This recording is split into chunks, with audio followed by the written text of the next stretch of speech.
একটা জামাত নিয়ে গেছে হাফেজ মৌলানা মনির সাহেব আমার মাদ্রাসার নায়েবে মোহতামিম, আর কাশিয়ানী হুজুরির ভাইয়ের বেটা মৌলানা আবুল খায়ের সাহেব, এই তিনজন আমরা আলেম ছিলাম। পাবলিক নিয়ে গেছি 17 জন, তার ভিতরে 12 জন হলো কলেজ হাই স্কুলের স্টুডেন্ট, এরা একেবারে নগদ তরুতাজা মেধা। আর বুড়ো ছিল 5 জন, 5 জন বুড়োর মধ্যে আবার ছিল একজন হলো আমির সাহেব, উনি হলো পুলিশের রিটায়ার্ড করা দারোগা, ওনার এবার কাকরালিতে আমির বানাই দিছে। আমরা সবাই মানিয়ে নিছি আমির সাহেবরে। এবার তবলিগি কিশোরগঞ্জ যাইয়া আমরা 3 হুজুর চিন্তা করলাম, তবলিগের ভিতরে কাজ চলে বেশিরভাগ ফাজাইলে আমালা তবলিগে নিসাব পড়াপড়ি বেশি চলে। আমরা তো জানি উলামায়ে কিরাম ফাজাইলে আমালা তবলিগি নিসাব কি, বললাম এই ফাজাইলে আমালার তবলিগি নিসাব সারা জীবনও যদি 1 লাইন না পড়েন, খোদার কসম কিয়ামতের ময়দানে আপনাকে 1 সেকেন্ড আল্লাহ কোনো জায়গা আটকাবে না,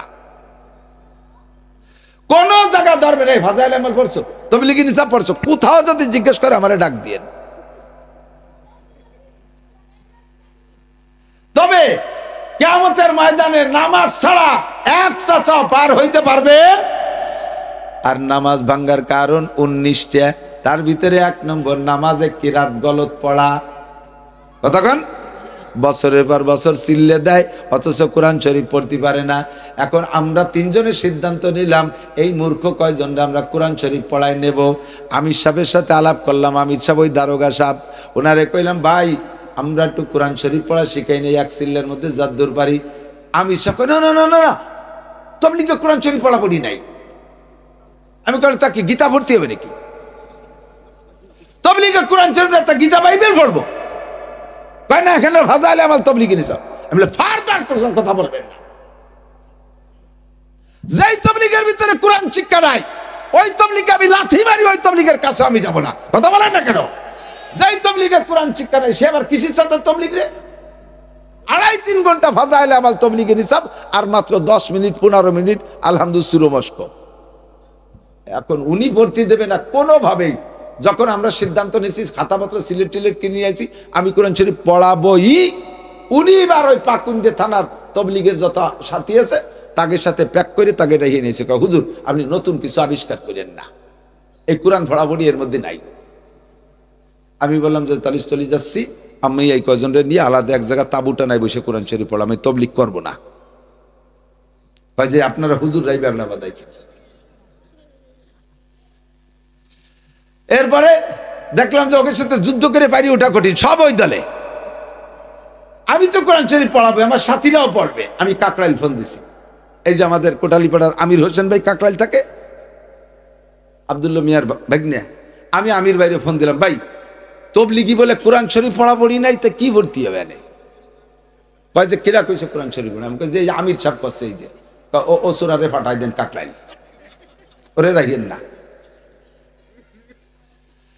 শেষে টিকতে পারে নাই, কেন ভর্তি দেবে না পরে বুঝছি, আসে নাই। ও তো উনি আবার মাহফিল থেকে মানে তবলিগিতে আসার পরে আমারে নিয়ে মোটরসাইকেল চালাবে, আমার ড্রাইভার পস করে বেড়ায়, উনি হলো ড্রাইভার, গাড়ি চালায়।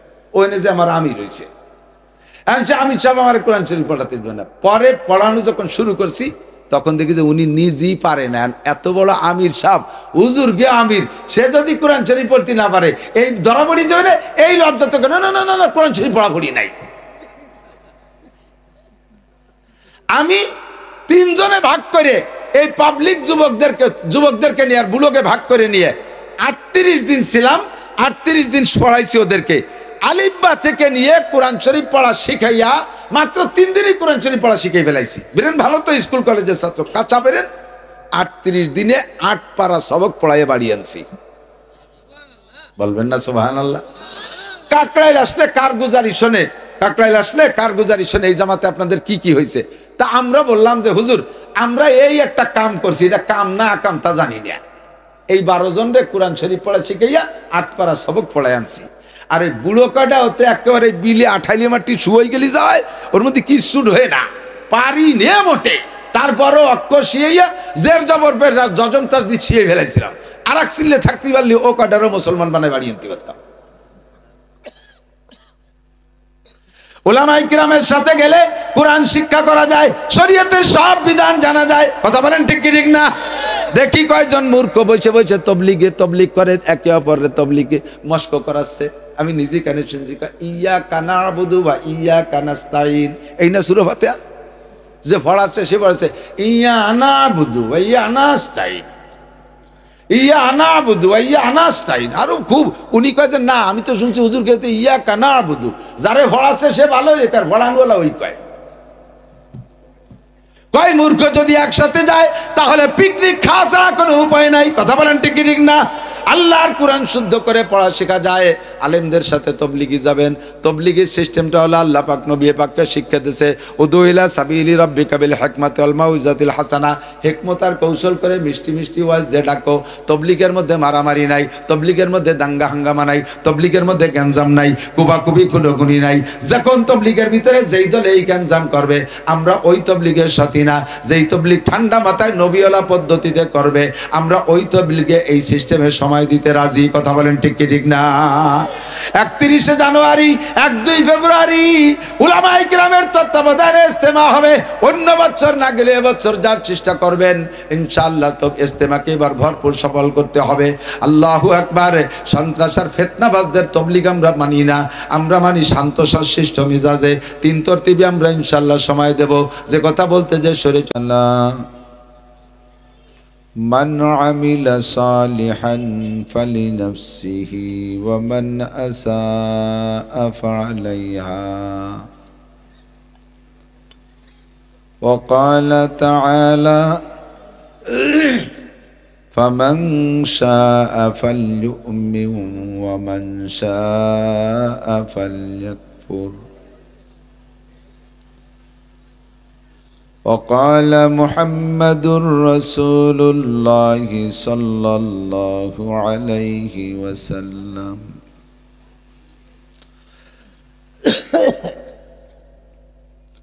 بشروا ولا تنفروا يسروا ولا تعسروا أو كما قال عليه الصلاة والسلام سبحانك لا علم لنا إلا ما علمتنا إنك أنت العليم الحكيم اللهم أرنا الحق حقا وارزقنا اتباعه وأرنا الباطل باطلا وارزقنا اجتنابه। সকলে বলি আমিন।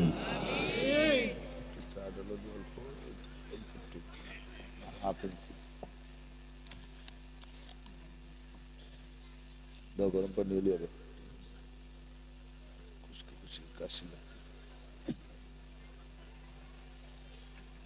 আরো ফেলান লাগবে না।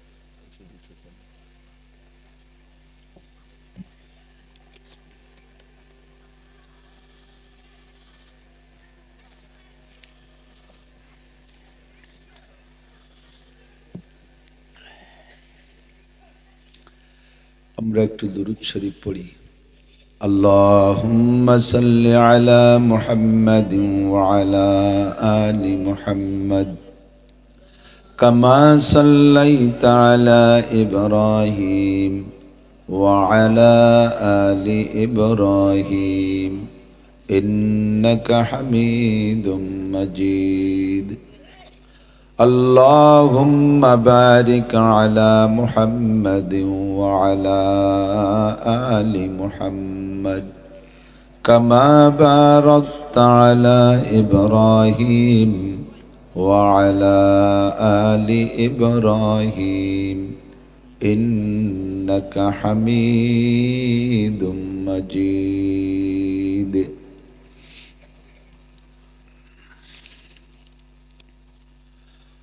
ঐতিহ্যবাহী বিলায়াতিয়া ইসলামিয়া দারুল উলুম গড়ইগাতি মাদ্রাসা, গড়ইগাতি মাঝিগাতি গোপালগঞ্জ বাংলাদেশের উদ্যোগে 23তম বার্ষিক ওয়াজ মাহফিল।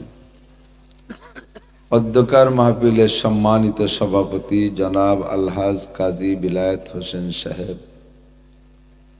2 দিনব্যাপী মাহফিলের সমাপনী দিন আজকের দিনে যে সকল হযরতে উলামায়ে কিরাম দাওয়াতি উলামায়ে কিরাম ছিলেন, এ অঞ্চলের অনেক অনেক উলামায়ে কিরাম, আইম্মায়ে মাসাজিদ, মাদ্রাসার মুহতামিম সাহেব হুজুর, আসাতিজায়ে কিরাম, আজিজাম তুলাবা, আমার প্রাণ প্রিয় দেশবাসী, অত্যন্ত মোহাব্বতের গোপালগঞ্জবাসী, দামি রাত্রের দামি সময়, আজকে সম্ভবত রজবের 1 তারিখের চাঁদ চলে। মাসটাও দামি, রাতটাও দামি, জুমার রাত,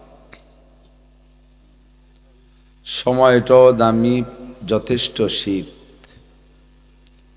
আল্লাহ পাক জাগতিক এই কিছুক্ষণ শীতের কষ্টকে সহ্য করে আমাদেরকে জাহান্নামের বিশাল অশান্তি থেকে বাঁচার আশায়,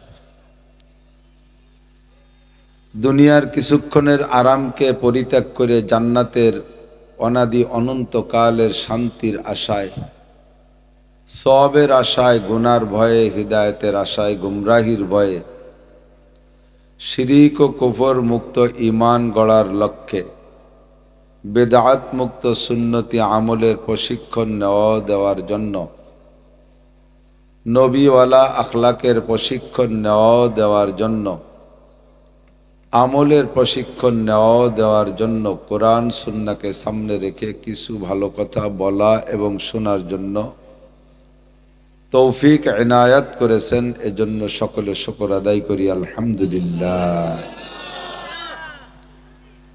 ধীরে ধীরে শৈত্যপ্রবাহ হওয়ার সম্ভাবনা পূর্বাভাস আবহাওয়াবিদরা বলেছেন। তার প্রথম রাত আজ। শীত যত বেশি হবে মাহফিলের নেকি তত বেশি হবে। কাজেই শীতের ভয়তে দূরে সরে থাকলে বিশাল নেকি থেকে মাহরুম হয়ে যাব। শীত কম হলে এসি ভাব, এয়ার কন্ডিশন ভাব সকলের ভালো লাগে, কষ্ট কম হয়, সমাগম বেশি হয়। শীত বেশি হওয়ার কারণে অনেকে শীতের ভয়তে আসে না। শেষে যদিও বিরিয়ানি আছে, তবুও অনেকে শীতকে ভয় পায় বিরিয়ানির লোভের চাইতে।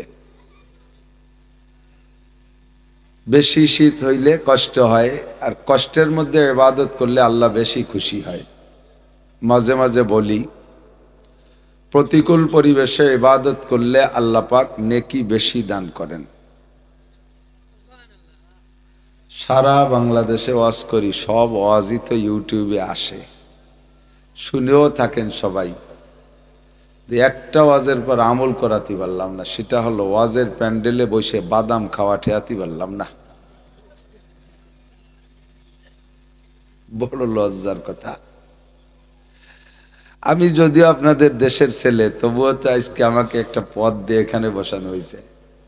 তা আমি এই জায়গায় মাইক নিয়ে বক বক করবো আর আপনারা সামনে বসে খাবেন, বাদামের গিরান না হয়ে আসলে তো আমারও পরাণে চাই। একদল খাবে আর একদল খাবে না, এই কত অসামাজিক নিয়ম না? আর কেউ খাবেন না, এটা কোরআনের হুকুমেরও খেলাফ। আল্লাহ পাক বলেছেন, ওয়াইজা কুরিয়াল কুরআনু ফাসতামিউ, যখন কোরআনে কারিম তিলাওয়াত করা হয়, তরজমা তাফসীর করা হয়, তখন অন্তরে কান দিয়ে শোনো। ওয়া আনসিতু, এমত অবস্থায় যে মুখের সব কাজ বন্ধ রাখো। মুখের সব কাজ বন্ধ রাখো। মুখের কাজ কি? বয়ান চলাকালীন আপনি ইচ্ছা মতো কথা বলবেন না। বক্তারা যদি একটু বলতে বলে সেগুলো বলবেন, তাই ছাড়া নিজের কোনো কথা বলবেন না। জবানের আর কাজ কি? মুখের কাজ বাদাম খাওয়া, চানাচুর খাওয়া, পানে জাগর কাটা, মোবাইল চালানো, এই সবগুলো থেকে মুখরে বন্ধ রাখলে কি হবে? আল্লাহ পাক বলেন, লাআল্লাকুম তুরহামুন, অবশ্যই তোমাদের উপরেই গভীর রাত্রে রহমত নাজিল করা হবে। আরামের বিছানা হারাম করে ফেলে রেখে যেহেতু এসে বসছেন, কিছু না কিছু তো নিয়ে যেতে হবে, একটা বুঝ তো নিতে হবে। একসাথে দুই কাজ ভালো হয় না, যে কোনো একটা করতে হবে।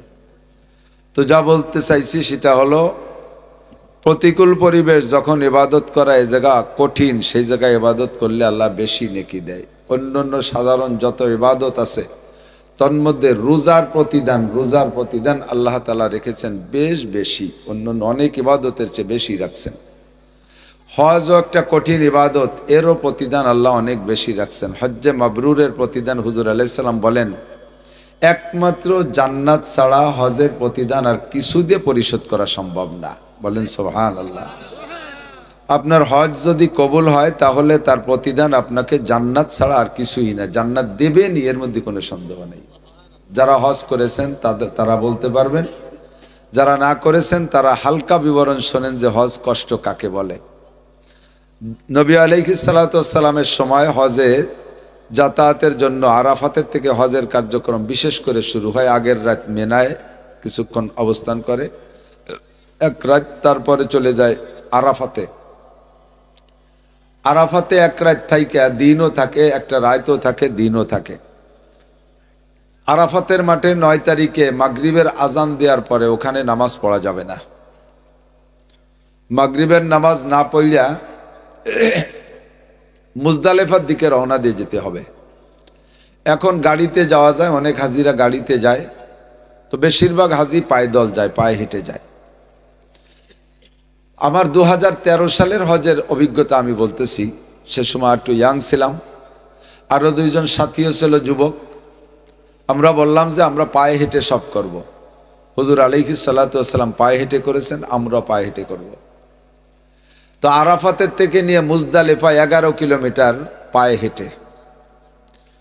এত ঘনবসতি, এত বেশি মানুষ, 300 ফিট চওড়া রাস্তা, দাঁড়ায় থাকতে হবে শুধু, পড়ে গেলে আর আপনার কাম সারা। হাঁটা লাগবে না, আপনি শুধু দাঁড়ায় থাকবেন আর অন্যাসে গস্তি গস্তি সত্যি থাকবেন। এক কদমও সামনের দিকে ইচ্ছা মতো বাড়ার কায়দা নেই, শুধু দাঁড়ায় থাকবেন আর গতানুগতিক স্রোতের মতো আস্তে আস্তে চলতে থাকবে। প্রায় 1-2 কিলোমিটার এভাবে যাওয়ার পরে আস্তে আস্তে একটু হালকা হয়, তারপরে হেঁটে যাওয়া যায়। এই 11 কিলোমিটার হেঁটে যাইয়া মুজদালেফায় যাইয়া আগে মাগরিবের নামাজ, তারপরে ঈশার নামাজ। মাঝে রাস্তায় কোথাও মাগরিব পড়ার অনুমতি নেই। একে বলে জমা বাইনা সলাতাইন, 2 নামাজকে একসাথে পড়া, এই দিন শুধু অনুমতি। মুজদালেফায় যাইয়া এরপরে ওখানে বেড বিছানা নাই, আপনার ব্যাগের মধ্যে একটা বিছনার চাদর বা গামছা টামছা যা আছে পাকা রাস্তার উপরে বা পাথরের গায়ে বিছাইয়া একটু শুইতে হবে। শোয়াও সুন্নাত, ঘুম গেলে আরো ভালো, ঘুম না আসলে শুইতে হবে। পিঠের নিচে জম্মের গরম, পিঠ দেওয়া যায় না, তারপরে শুতে হবে। তো সেখান থেকে শুয়ে টুয়ে উঠিয়া ফজরের নামাজ ওখানে পড়ে তারপরে জমরায় যাইতে হবে শয়তান মারতে। 6 কিলো, কের 4 কিলো, কের 5 কিলো, কের 6 কিলো, কের 8 কিলো, যে যত দূরে অবস্থান করছে সে সেভাবে সকালে একটু হেঁটে যেতে হবে। ফজরের নামাজ পড়ে হেঁটে যাইয়া শয়তান মারিয়া ওখান থেকে আবার মক্কা 3-3.5 কিলোমিটার সুড়ঙ্গ রাস্তা, পথ কম হলেও পাথরি রাস্তা, পায়ে হেঁটে আগানো যায় না, কষ্ট হয় খুব। এইটুক হেঁটে যাইতে যাইতে আপনার প্রায় দুপুর হয়ে যাবে। তারপরে যাইয়া আপনি 7টা চক্কর দেবেন, যে দেখবেন যে মাতাব, যেখানে কাবাঘরের পাশে তওয়াব করে ওকে মাতাব বলে। জায়গা অনেক বেশি না, এখান থেকে মসজিদটা যত দূর, কাবাঘরের পাশ দিয়ে এতটুক করে জায়গা। 1 কোটির মতো মানুষ, একটুক জায়গায় তো ঘোরা যাবে না। ভিতরে যারা আছে তারা ওইরকম দাঁড়ায় আছে আর গতানুগতিক ঘুরতে তালে আছে, কোনো হাঁটার ক্ষমতা নাই। পিছে যারা পায়ে হেঁটে যাবে তারা ও জায়গা নামারও সুযোগ পাবে না। মসজিদের ভিতর দিয়ে চতুর্দিকে গোল মসজিদ, মসজিদের মধ্যে ঘুরতে হবে। সবুজ বাতির থেকে ঘুরে এসে আবার সবুজ বাতি পর্যন্ত আসলে 1 তওব। এভাবে একটা তওব দিয়ে আসতে মসজিদের ভিতর দিয়ে কমপক্ষে 1 কিলোমিটার। এই 7 কিলোমিটার 7 তওবে ঘুরাই আসার পরে এরপরে মাকামে ইব্রাহিমের কাছে দাঁড়ায় 2 রাকাত নামাজ। এরপরে যাইয়া সফা মারওয়ার সাই 450 মিটার, অর্থাৎ প্রায় আধা কিলো। দেখতে মনে হয় যেন এই যে 450 মিটার, আধা কিলো, 500 মিটারে আধা কিলো, 450 মিটার। এইটারে 7 বার, যাওয়া একবার আসা একবার, যাওয়া একবার আসা একবার, এভাবে 7 বার করে আপনি তখন বুঝবেন, নিশ্চয়ই স্বীকার করতে বাধ্য হবেন, সে আরাফাতের থেকে হাঁটা শুরু করছেন, কোথাও বিছানায় আরামে ঘুমাইতে সুযোগ পান নাই, খানা দানার কোনো ব্যবস্থা নাই। এই সময় হাজিরা আপনাদেরকে, মানে আপনার মোয়াল্লেম আপনাকে খানা দেবে না, কে কোথায় আছে কোনো খবর নেই। পকেটে একটু বিস্কুট টিস্কুট থাকলে ব্যাগে তাই খাবেন, একটু সিঁড়ে মিড়ে থাকলে খাবেন, একটু পানি খাবেন, তাই ছাড়া খাবারের কোনো ব্যবস্থা নেই। সারা দিন রাত এভাবে যাওয়ার পরে বুঝবেন যে কি পরিশ্রম। আমার অনুভূতি ছিল সারা জীবনে যত পরিশ্রম করছি সব পরিশ্রমকে একত্রিত করলে যতটুকু হবে এই হজে তার চেয়ে বেশি হয়ে গেছে। এই পরিশ্রম বেশি হওয়ার কারণে আল্লাহ পাক রব্বুল আলামিন প্রতিদান রেখেছেন হজ্জে মাবরুরের প্রতিদান একমাত্র জান্নাত। জোরে কোন সুবহানাল্লাহ। যাদের তৌফিক আছে তারা তো যাবই, তৌফিক না থাকলেও চেষ্টা করব জীবনে এমন একটা জান্নাত আমি কিনে নিয়ে আসব। 2 নম্বর পরিশ্রমের ইবাদত রমজানের রোজা। প্রতিদান কি? রোজায় কষ্ট হয় না? রোজায় কষ্ট হয় না? রোজায় কষ্ট আসতেছে সামনে, আর 2 মাস পরে রোজা। রমজানের রোজা বৈশাখ জ্যৈষ্ঠ আষাঢ় মাসে যে রোজা রেখেছেন 16-17 ঘন্টা, রাত 3টায় সেহরি শেষ, 3টে 3:30, আবার সন্ধ্যা 7টায় যে ইফতারি। এই 15-16 ঘন্টার রোজা, আরো যদি পরিশ্রমী মানুষ হয় রোদ্রের ভিতরে কাজ করে কত কষ্ট হয়। এই রোজা এত পরিশ্রমী হওয়ার কারণে আল্লাহ পাক রব্বুল আলামিন তার প্রতিদান রেখেছেন যে কিয়ামতে আল্লাহ তাআলা জান্নাতের পার্কের মধ্যে বসাইয়া সমস্ত রোজাদারদেরকে আল্লাহ তাআলা 500 বছর পর্যন্ত নিজ হাতে গালে উঠে খাওয়াবে। ইবাদত যেমন পরিশ্রমের, প্রতিদানও সেরকম উপযুক্ত। এমনই করে যেই ইবাদত করতে কষ্ট বেশি আল্লাহ তাআলা সেই ইবাদতে প্রতিদান বেশি দেন। যেই ইবাদত প্রতিকূল পরিবেশে করেন সেখানে আল্লাহ তাআলা নেকি বেশি দেন। সাহাবায়ে কেরাম নবী আলাইহিস সালামের কাছে জিজ্ঞাসা করেছে, হুজুর আমরা ইমানদার, আখেরি জামানায় বাংলাদেশে গোপালগঞ্জেও ইমানদার হবে, আমাদের ইমানের দাম বেশি না শেষকালে আখেরি নবী আপনার উম্মতের আখেরি উম্মতের ইমানের দাম বেশি? হুজুর বললেন, তোমরা যারা আমার সাথে সাক্ষাৎ করেছো, কলেমা পড়েছো, আমাকে দেইখা আমার 3200 মুজিজা দেখে তোমাদের বিশ্বাস হয়েছে আমি নবী, তোমরা কলেমা পড়েছো, তোমাদের ইমানের দাম একদিক দিয়ে অনেক বেশি। যে তোমরা তোমাদের সম্পর্কে আল্লাহ পাক বলেছেন রাদিয়াল্লাহু আনহুম ওয়া রাদু আন, তোমরা যেই সম্মান অর্জন করেছো এই সম্মান দুনিয়ায় কেউ পাই নাই।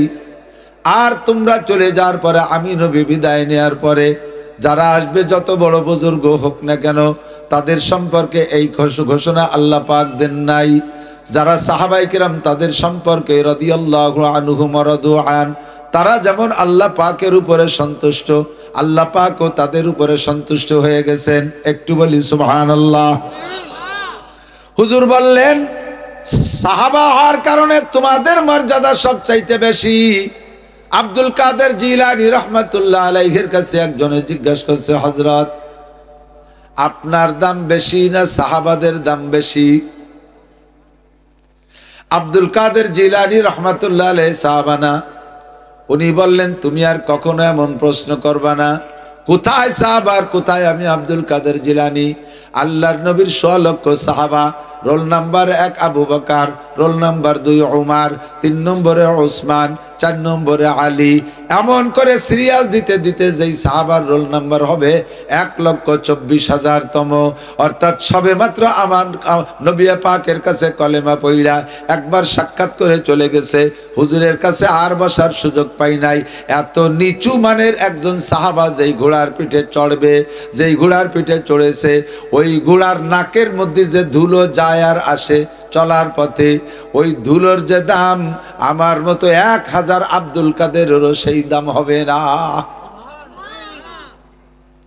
এজন্য নবী বলেন, আল্লাহ আল্লাহ ফি আসহাবি লা তাত্তাখিযুহুম গরাদাম মিন বাদি, আমার পরে আমার সাহাবায়ে কেরামদের সমালোচনার জন্য তুমি জবান খুলবা না, আমার সাহাবায়ে কেরামকে তোমার সমালোচনার টার্গেট বানাবা না। যদি কেউ আমার সাহাবায়ে কেরামকে সমালোচনা করো, নবী পাক বলেন সেজন্য আমি রসুলের সমালোচনা করলো, আর সাহাবায়ে কেরামের সাথে যারা শত্রুতাই করলো তারা যেন আমি রসুলের সাথে শত্রুতাই করলো। আল্লাহর নবীর অভিশাপ রয়েছে, যে সকল মানুষ সাহাবায়ে কেরামদের সাথে সমালোচনা করে, তাদের সম্পর্কে সমালোচনা করে, তাদের উপরে নবী পাকের অভিশাপ আর বদদুয়া রয়েছে। ওরা যত বড় দিনদার আর ধার্মিক আর যত বড় সংগঠন হোক না কেন, উঠতে উঠতে আকাশে চাঁদ ধরবে মাত্র 1 ইঞ্চি বাকি আছে, এত কাছে চলে যাওয়ার পরও আল্লাহ পাক সেখান থেকে একটা আছাড় দিয়ে মাটির তলে ডাবাই দেবে, ওরা কখনো সফল হইতে পারবে না। টান দিয়ে ছাড়িয়ে দিলি সুবহানাল্লাহ নাকি? এ জায়গায় সুবহানাল্লাহ হবে নাকি? এ জায়গা তবে নাউজুবিল্লাহ। ওয়াজ যে বোঝে না তা শুনলি টের পাওয়া যায়। সাহাবায়ে কেরামদের সম্পর্কে যারা সমালোচনা করবে তারা কখনো সফল হতে পারবে? যেই হোক না কেন সে সফল হতে পারবে না। সাহাবাই কেরাম অত্যন্ত দামি হুজুর বলেন, এই দাম তোমরা ছাড়া কেউ পায় নাই, পাবে না। তবে যেই প্রশ্ন করেছে ইমানের প্রশ্ন, তোমাদের ইমানের দাম বেশি নাকি আমার আখেরি জামানায় 1400 বছর পরে আসবে যারা, আমার গোপালগঞ্জের সাধারণ পাবলিক উম্মত যারা, তাদের ইমানের দাম বেশি? তোমাদের প্রশ্ন তো এইখানে। কয় জি হুজুর এখানে। কয় এই প্রশ্নের জবাব নাও, তোমাদের ইমানের চাইতে আমার আখেরি জামানার উম্মতের ইমানের দাম 100 গুণ বেশি। তোমরা আছো স্বর্ণ যুগে, তোমরা আছো অনুকূল যুগে।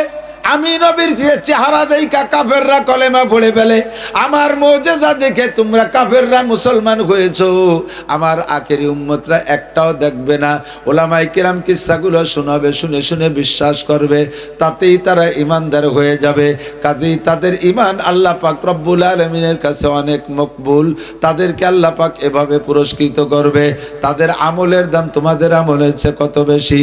নবী পাক বলেন, তোমরা আমার সাথে থাইকা যারা উহুদ বদর খন্দকে গিয়া কাফেরের মোকাবেলায় যুদ্ধ করতে করতে গলা কাটাই দিয়ে শাহাদাত বরণ করবে, তোমাদের মধ্যে যারা শহীদ হয়ে গেছে, বদরের শহীদ কত দামি, উহুদের 70 জন শহীদ কত দামি। সাইয়্যিদুশ শুহাদা হামজা রাদিয়াল্লাহু তাআলা আনহু উহুদের শহীদ, গসিলুল মালায়েকা হানজালা রাদিয়াল্লাহু তাআলা আনহু উহুদের শহীদ। এই সমস্ত দামি দামি শহীদের 100 শহীদের সওয়াবকে একত্রিত করলে যেই পরিমাণ হবে, আমার আখেরি জামানার উম্মত তারা একটা সুন্নতের পর আমল করলে আল্লাহ পাক তাদেরকে এই 100 শহীদের নেকি পরিমাণ দান করবে। কারণ তোমরা এমন একটা যুগে আছো, যেই যুগটা স্বর্ণ যুগ, ইবাদতের একটা অনুকূল যুগ। আর তারা আসবে এমন সময়, যেই সময় একটা সুন্নতের পর আমল করলে ক্রিটিসাইজ করবে মানুষে, দাড়ি রাখলে ব্যঙ্গ করে, টুপি পরলে, পাগড়ি পরলে, জুব্বা পরলে স্কুল কলেজ ইউনিভার্সিটির ছেলেরা, তার সমসাথীরা তাদেরকে ব্যঙ্গ করে, ঠাট্টা করে, উপহাস করে। আরে স্বামীতে, যুবক স্বামীতে দাড়ি রাখলে স্ত্রী তাই তারে ঠাট্টা করে কয়, তোমার আমার বড় কাকার মতো দেখা যাচ্ছে। যুবক ছেলেতে দাড়ি রাখলে তার মাই তারে ঠাট্টা করে কয়, তোর বাপ আইজো সাবালে গেল না, না বলে তুই কি জন্য বুড়ো হয়ে গেলি। ছেলেতে দাড়ি রেখে বুড়ো হয়ে গেছে, তার বাপ বলে আইজো সাবালে গই নেই, বাপের দাড়ি জ্বালাই নেই, আইজো কেটি ফেলে। কতক্ষণ সুন্নতের পর আমল করলে ঠাট্টা করে, আর সুন্নত ছেড়ে দিলে সেখানে প্রশংসা পায়। পাশা বেরানো টাইট প্যান্ট পরলে নায়কের মতো গেঞ্জি গাই দেয়া, বিদেশি খ্রিস্টানি কাটিং এ যদি চুল কাইটে রাস্তা দিয়ে কালো চশমা পরে যদি মোটরসাইকেলে পাঙ্কু দেয়, একদল যুবক কায় smart man, thank you, golden A plus, বুড়ো আঙ্গুল দেয়। কতক্ষণ সেখানে যদি এমন স্কুল কলেজ ইউনিভার্সিটির ছেলেরা যদি জামা জুব্বা পাগড়ি পরে, তারে ঠাট্টা করে হুজুর হয়ে গেছে, চোখ গুছাইয়ে বিলের মতো। এই মুহূর্তে সুন্নতের পর আমল করা বড় কঠিন। আমাদের কাজী সাহেব যদি ঘরের ভিতরে ডাইনিং টেবিলে না খাইয়া দস্তারখান বিছাইয়ে ফলরে খায়, ওনার সমসাথী ব্যবসায়ী যারা আছে তারা এসে ওনারে ঠাট্টা করবে, একেবারে কি আমলিক ঠকে যাওয়ার কারণে ভয় দিয়ে গেছে নাকি। অথচ 1000 কোটি টাকা যদি কোনো ডাইনিং টেবিলের দাম থাকে, তার উপরে বইসে খাইলে খোদার কসম একটা নেকি হবে না। আর সাধারণ একখান গামছার মতো দস্তারখান বিছাই যদি খানা খায়, আল্লাহর নবী বলেন তোমাকে 100 শহীদের সওয়াব দেয়া হবে। যে সময় সুন্নতের পর আমল করলে ব্যঙ্গ করবে, ঠাট্টা করবে, সুন্নত তরক করলে তাকে স্মার্ট ম্যান বলে প্রশংসা করবে, আল্লাহর নবী বলেন ওই সময় সুন্নতের পর আমল করা বড় কঠিন, তাকে 100 শহীদের সওয়াব দান করা হবে। অনুকূল আবহাওয়া থাকলে, শীত কম থাকলে যদি শ্রোতা 2000 হয়, শীত বেশি হলে শ্রোতা কমে 500 হইয়া যায়। এই প্রতিকূলতা উপেক্ষা করে যারা আজকে কষ্ট করে এসেছেন, অনুকূল থাকলে যে পরিমাণ নেকি পাইতেন, আমার বিশ্বাস আল্লাহ পাক আজকে তার চেয়ে 100 গুণ বেশি নেকি দান করবে। একটু জোরে বলি সুবহানাল্লাহ। আমি মাত্র 2টা কথা বলে শেষ করে দেব, দোয়া করে দেব, মাত্র 2টা কথা, ইনশাআল্লাহ আল্লাহ পাক কবুল করুক। 2টা কথার একটা হলো হিদায়াত, একটা হলো ঈমান, আরেকটা হলো আমল।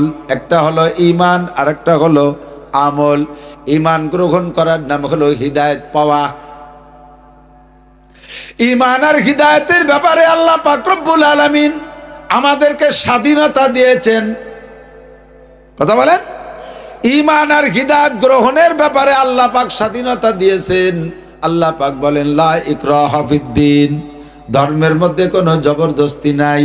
কোনো মুসলমানকে মাইরে পিটাই কলেমা পড়াতে পারবা না, কোনো খ্রিস্টান ইহুদ নাসারা হিন্দুকে মাইরে পিটাইয়া কলেমা পড়াইতে পারবা না, ধর্মের জন্য ঈমানের জন্য তাকে চাপ প্রয়োগ করতে পারবা না।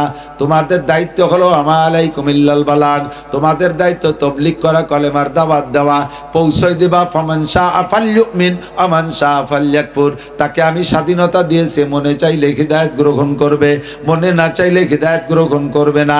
আমি তাকে স্বাধীনতা দিয়েছি, তাকে তার স্বাধীনতা দেওয়ার কারণে সে যদি কাফের হয়ে ভালোবাসে, কাফের হইতে ভালোবাসে, তাহলে তারপর কোনো চাপ প্রয়োগ করবে না। আমি আল্লাহ পাক তারে খাওয়াচ্ছি, তার জমিনে ফসল দিচ্ছি, তার উপরে বৃষ্টি বর্ষাচ্ছি, তার ঘরে সন্তান দিচ্ছি, তারে জায়গা জমি দিয়ে যাচ্ছি, তাকে ব্যবসা বাণিজ্য উন্নতি দিচ্ছি। তুমি মানুষ হয়ে তারপর রাগ করবা কা? তুমি তো কোনো হিন্দুরে সৃষ্টি করো নাই, তুমি কোনো খ্রিস্টানদের সৃষ্টি করো নাই, তুমি সৃষ্টিকর্তা না, তুমি জাস্ট তুমিও যেমন সেও তেমন। সে কলেমা না পড়লে তারপর তুমি রাগ করতে পারবা না। লা ইকরাহা ফিদ্দিন, আমাদের দায়িত্ব হলো মিঠে মিঠে ওয়াজ কইরা, মিষ্টি মিষ্টি বয়ানের মাধ্যমে মানুষকে দিনের দিকে ডাকবো। আল্লাহ কয় উদু ইলা সাবিলি রাব্বিকা বিল হিকমা ওয়াল মাউইজাতিল হাসানা, মানুষকে কৌশল করে মিঠে মিঠে ওয়াজ দিয়ে দিনের দিকে ডাকো। তোমাদেরকে আমি দারোগা বানাই পাঠাই নাই, এমনকি নবী পাককে আল্লাহ পাক বলেছেন লাস্তা আলাইহিম বিমুসাইতির, কেউরে পিটেই কলেমা পড়াইতে পারবা না, তোমারে দারোগা বানাই আমি পাঠাই নাই। তোমার দায়িত্ব শুধুমাত্র তবলিগের কাম করা, পৌঁছাই দেওয়া। এই জন্য ধর্মের মধ্যে ঈমানের ব্যাপারে, হিদায়াত গ্রহণের ব্যাপারে আমাদের স্বাধীনতা আছে। কতক্ষণ একটা পয়সা আমরা কেউরে দিতে পারবো না। কোন হিন্দুরে কলেমা পড়ানোর জন্য পয়সা দেই না, খ্রিস্টানরে মুসলমান বানানোর ব্যাপারে আমরা পয়সা দেই না। আজ থেকে 10-12 দিন আগে আমি একটা নিউজ পড়েছি ইউটিউবে, ফেসবুকের ভিতরে। ভারতের একজন হিন্দু ভদ্রলোক, বড় পণ্ডিত, উনি একটা খবর লিখছেন।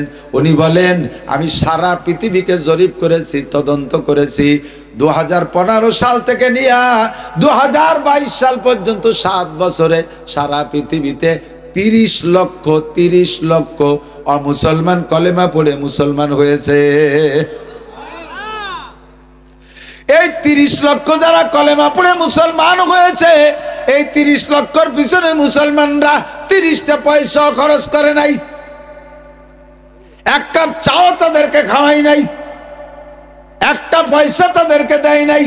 শুধুমাত্র তাদের আদব, আখলাক, কালচার, শিষ্টাচার, ভদ্রতা, নম্রতা, ইসলামের সৌন্দর্য প্রদর্শন কইরা সুন্দর করে বুঝাই দেশে বাইরে আমার ইসলামে এই বলে, আমার ইসলামের মধ্যে এই শান্তি আছে, আমার ইসলামের মধ্যে এই শান্তি আছে। দুনিয়া আখিরাতের সমস্ত কল্যাণ তারা বুঝাইছে, একটা পয়সা খরচ করে নাই। তাতে 30 লক্ষ মুসলমান কলেমা পড়ে মুসলমান হয়েছে। আর এই 7 বছরে 30,000 মুসলমান বিভিন্ন দিকে ভাগ হইয়া বেঈমান হয়ে গেছে। কিছু হিন্দু, কিছু বুদ্ধ, কিছু খ্রিস্টান হয়েছে। 30,000 মুসলমান অমুসলমান হয়েছে। তবে যেই 30,000 মুসলমান অমুসলমান হয়েছে, এদের পিছনে আমাদের 30,000 কোটি টাকা খরচ হয়েছে। কেউরে বাড়ি দেয়া লাগছে, কেউরে গাড়ি দেয়া লাগছে, কেউরে বিদেশে ভিসা দেয়া লাগছে, কেউরে গ্রিন কার্ড দেয়া লাগছে, কেউরে ভালো কোনো পদ দেয়া লাগছে, কেউরে অফিসার বানায় দেয়া লাগছে, কেউরে চাকরি দেয়া লাগছে, কেউরে সুন্দরী মাইয়া বউ দেয়া লাগছে। এমন করে কোটি টাকা খরচ করে মাত্র 30,000 মুসলমানকে অমুসলমান করতে পারছি। আর বিনা পয়সায় 30 লক্ষ অমুসলমান মুসলমান হয়েছে। হিন্দু ভদ্রলোক বলেন এটাই প্রমাণ করে সব ধর্ম বাতিল আর একমাত্র ইসলাম ধর্ম সহিহ। আমার সাথে যদি আরো কেউ খবর দেখে থাকেন তাহলে আমারে সাক্ষী দিবেন। ফেসবুকের খবর হাজার মোবাইলে ঢুকছে, সকলে তো সব খবর শুনে না, দেখে না। আমি খবরটা দেখে বড় তৃপ্তি পাইলাম এবং হিন্দু ভদ্রলোকের জন্য দোয়া করলাম, আল্লাহুম্মা হাদিহি ইলা সিরাতিম মুস্তাকিম। আল্লাহ তুমি তাকে হিদায়াত দাও, সঠিক পথ দাও। যেই লোকটা ইসলামকে সত্য ধর্ম বলে স্বীকার করেছে, হয়তোবা একদিন আল্লাহ পাক তাকে হিদায়াত দিতেও পারে। কতক্ষণ তাকে আল্লাহ হিদায়াত দিতেও পারে। আমার ইসলামের মধ্যে কোনো জবরদস্তি নাই, লা ইকরাহা ফিদ্দিন। ধর্মের মধ্যে কোনো জবরদস্তি নাই, স্বাধীনতা আছে, ধর্মের মধ্যে স্বাধীনতা আছে। আর ওদিকে আল্লাহ পাক ইসলাম গ্রহণ করার পরে আমলের ব্যাপারে সহুলত দিয়েছেন। সহজতর পথ অবলম্বন করার সুযোগ করে দিয়েছেন। আল্লাহ পাক বলেন ইউরিদুল্লাহু বিকুমুল ইউসরা ওয়া লা ইউরিদু বিকুমুল উসর। প্রত্যেকটা আমলের মধ্যে আল্লাহ পাক সহজ পথ অবলম্বন করেছেন। আল্লাহ পাক সহজ পথ অবলম্বন করেছেন। লা ইউকাল্লিফুল্লাহু আমার দিক লা ইউকাল্লিফুল্লাহু নাফসান ইল্লা উসাহা। কোনো একটা ইবাদত আল্লাহ পাক মানুষের সাধ্যের বাহিরে, ক্ষমতার বাহিরে চাপায় দেয় নাই। কথা কোন ঠিক কি ঠিক না? ব্লাং ঠিক বলেছেন। একটু বুঝে বুঝে বলেন, নামাজ পড়া কঠিন না সহজ? একটু বলেন। সহজ কাদের জন্য? যারা পড়তে পড়তে অভ্যস্ত হয়ে গেছে। আল্লাহ পাক বলেন ওয়া ইন্নাহা লাকাবীরাতুন ইল্লা আলাল খাশিন। যাদের অন্তরে আল্লাহর ভয় আছে তাদের জন্য নামাজ সহজ, কিন্তু যাদের না পড়তে অভ্যাস হয়ে গেছে তাদের জন্য বিশাল কঠিন। এরাই হলো মুনাফিক। হুজুর তো মুনাফিক বলছে, অনেকক্ষণ মুনাফিকের বয়ান করেছেন। আরে যাদের ভিতরে আমানতু বিল্লাহি কামা হুয়া বিআসমাইহি ওয়া সিফাতিহি ওয়া কাবিলতু জামিয়া কামিহি ওয়া আরকানিহি, কলেমা পড়ে আল্লাহর সমস্ত বিধান মেনে নইলাম বলে স্বীকার করেছে, অথচ এক নম্বরে সে নামাজ পড়ে না। এই লোকটা ওয়াদা খিলাফ করার কারণে মুনাফিক। কথা কোন ঠিক কি ঠিক না?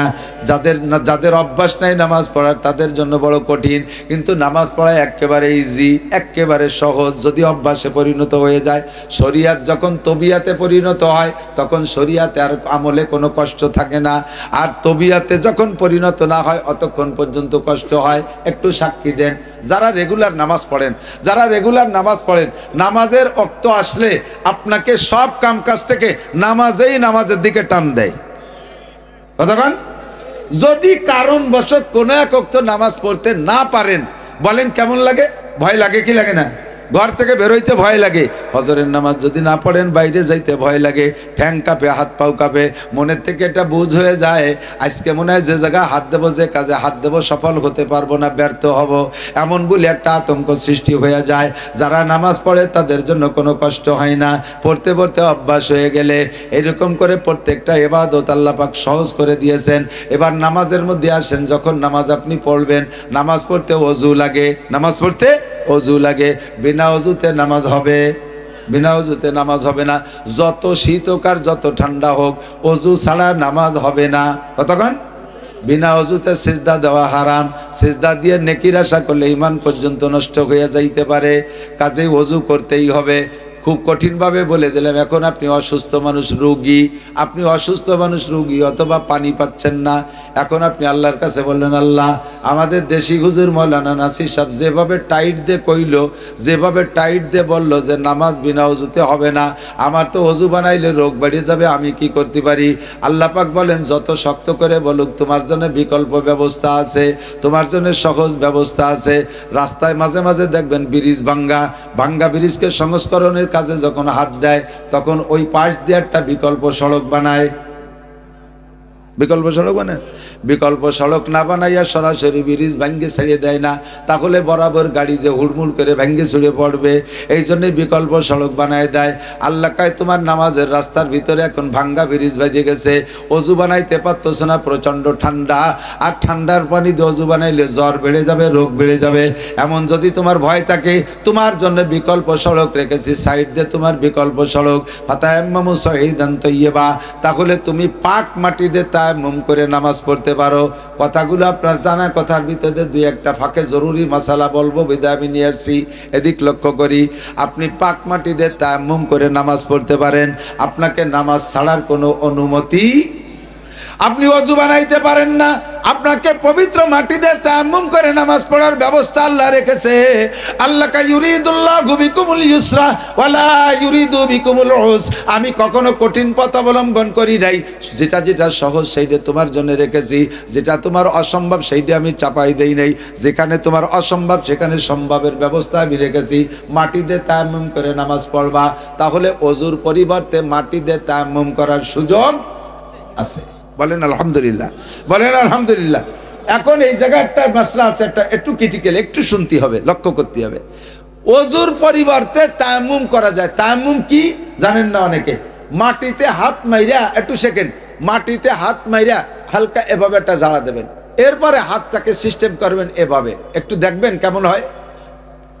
এই যে হাতের সিস্টেম দেখেন, সাইডে তিনটে আঙ্গুল মিশিয়ে রাখবেন, আর এই শাহাদত আঙ্গুল আর এই বুড়ো আঙ্গুলটাকে ফাঁকা রাখবেন। এভাবে করে প্রথম ডান হাতের তল দিয়ে এভাবে নিয়ে এই 2 আঙ্গুল দিয়ে এখানে মোড় দিয়ে সামনে দিয়ে এক টান, হাতের তালুতে মিশেবেন না এটা, ফিরে আবার এই হাত দিয়ে এভাবে নিয়ে এখানে এক টান দিয়ে এভাবে এলো 2 হাত। আর প্রথমবার হাত মেরে মুখে সুন্দর করে মালিশ করবেন একবার, হয়ে গেল ওযুর তায়াম্মুম। এখন আমাদের জানা আছে যে ওযুর পরিবর্তে তায়াম্মুম করে নামাজ পড়া যায়।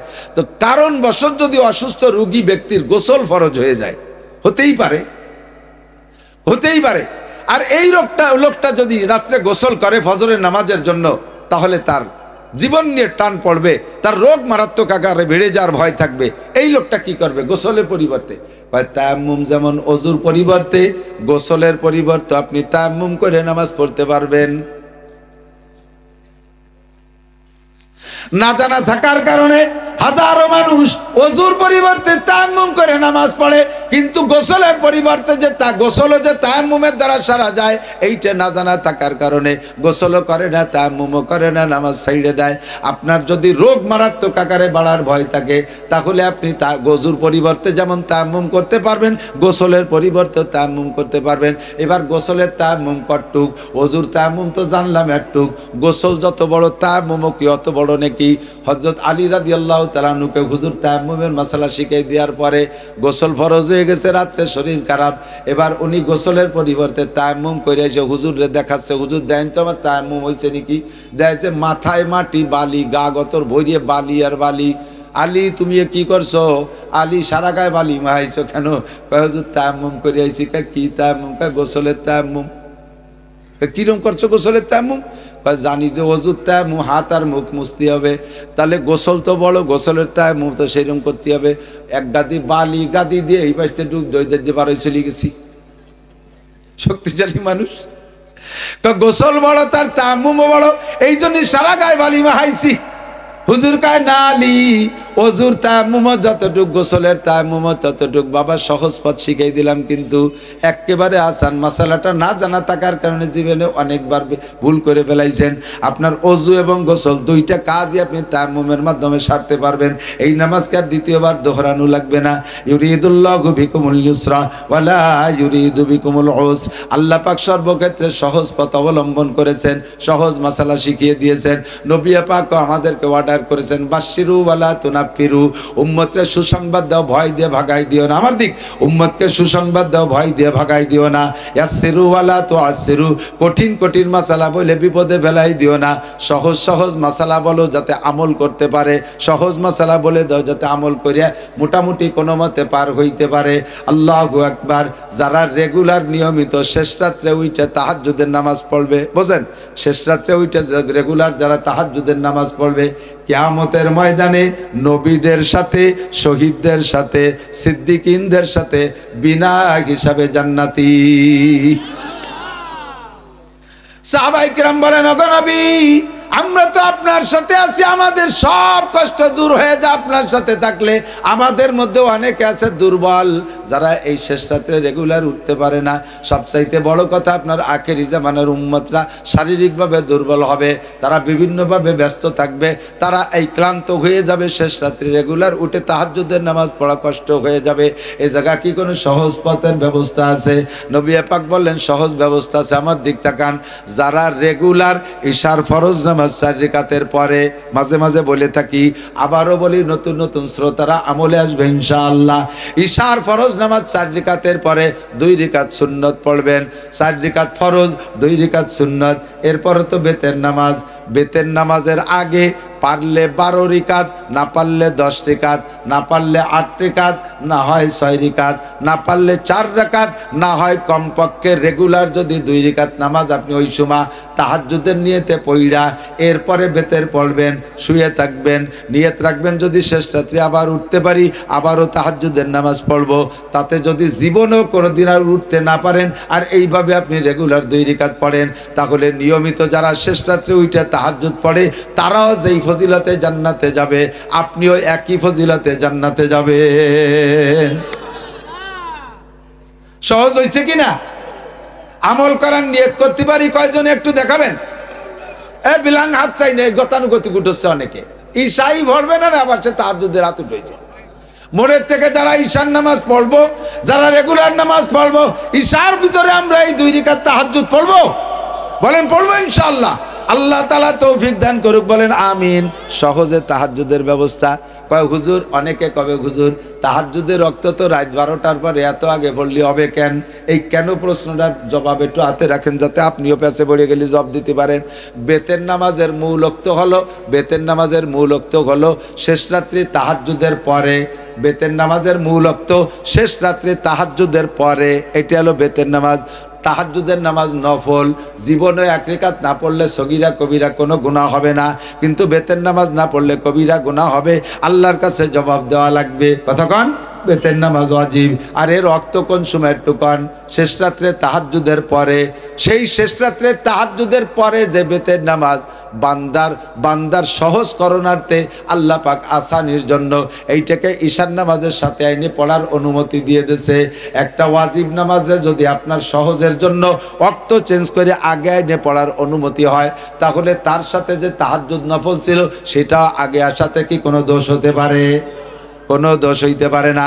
কাজেই কেউ প্রশ্ন করে আটকাইলে আপনি বলবেন, মিয়া বেতের নামাজের অর্থ ছিল শেষ রাত্রে, তারে যদি ঈশার সাথে পড়া যায় তাহলে শেষ রাত্রে তাহাজ্জুদে কেন পড়া যাবে না? তবে পার্থক্য এতটুক, শেষ রাত্রে তাহাজ্জুদ আর সন্ধ্যা রাত্রে পার্থক্য এতটুক। মুফতি নুরুল আমিন সাহেব হুজুর দারুণ একটা উদাহরণ বলেছিলেন। মিয়া এই জন্ডিস হইলে কবিরাজরা আখ্যাতি বলে, আখ্যাতি কয় না?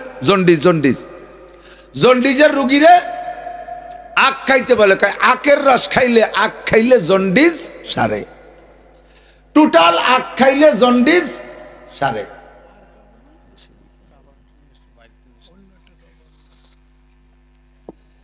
আখ খাইলে জন্ডিস সারে, কিন্তু বলা নাই আখের কোন জায়গার রস খালি জন্ডিস সারে। গুড়ার রস না মাঝের রস না আগার রস, যে কোনো জায়গার রস খাইলেই জন্ডিস সারে। আখের আগা গুড়ার সব জায়গার রস খাইলে জন্ডিস সারে। তবে আগার রস খাইলেও জন্ডিস সারে, কিন্তু আগার রস স্বাদ কম, নুনতা ভাঙছে, যদিও ভাঙছে কিন্তু আবার বেরোতি সহজ। আগা নরম, দাঁত নরম হলিও গুড়োরা একসাথে সবাই চাবাই বের করতে পারে, কিন্তু মজা কম। আর গোড়ার রসও জন্ডিস সারে, কিন্তু শক্ত, বেরোতি কষ্ট, তবে মজা বেশি। তবে আখের আগার রসও জন্ডিস সারে, খাইতে মজা কম, বের করতে সহজ কিন্তু মজা কম। গুড়ার রসও জন্ডিস সারে, কিন্তু বের করতে কষ্ট, কিন্তু মজা বেশি। নবী পাক বলেন, সন্ধ্যা রাত্রে তাহাজ্জুদ হলো আখের আগার রসের মতো, জন্ডিস সারে কিন্তু মজা কম, বাইরুতি সহজ, ভর্তি সহজ। আর শেষ রাত্রি তাহাজ্জুদ হলো আখের গোড়ার রসের মতো, ওটাও জন্ডিস সারে, কিন্তু বের করতে কষ্ট, তবে মজা বেশি। শেষ রাত্রে যারা তাহাজ্জুদ পড়ে সবাই যখন ঘুমায় থাকে, নবী পাক সাক্ষী দিয়েছেন, আমার দিক তাকান, সাবাতুন ইউযিল্লুহুমুল্লাহু ফি যিল্লিহি ইয়াওমা লা যিল্লা ইল্লা যিল্লুহু।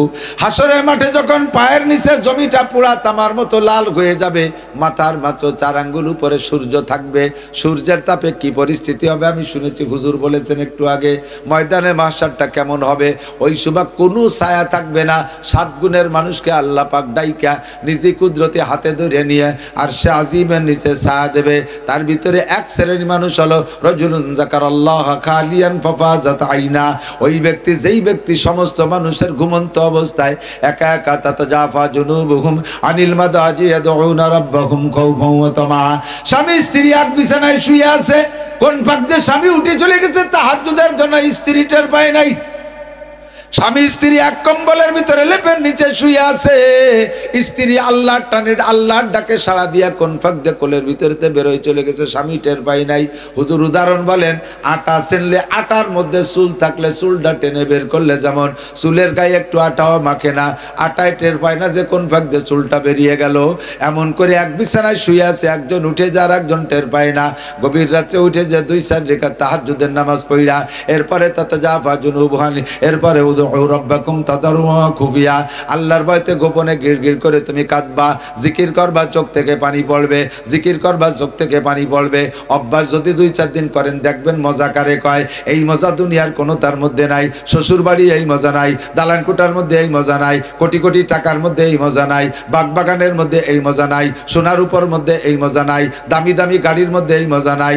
জিকিরের মধ্যে যে মজা আছে, গুনগুন করে যখন টান মারবেন লা ইলাহা ইল্লাল্লাহ, লা ইলাহা ইল্লাল্লাহ, লা ইলাহা ইল্লাল্লাহ।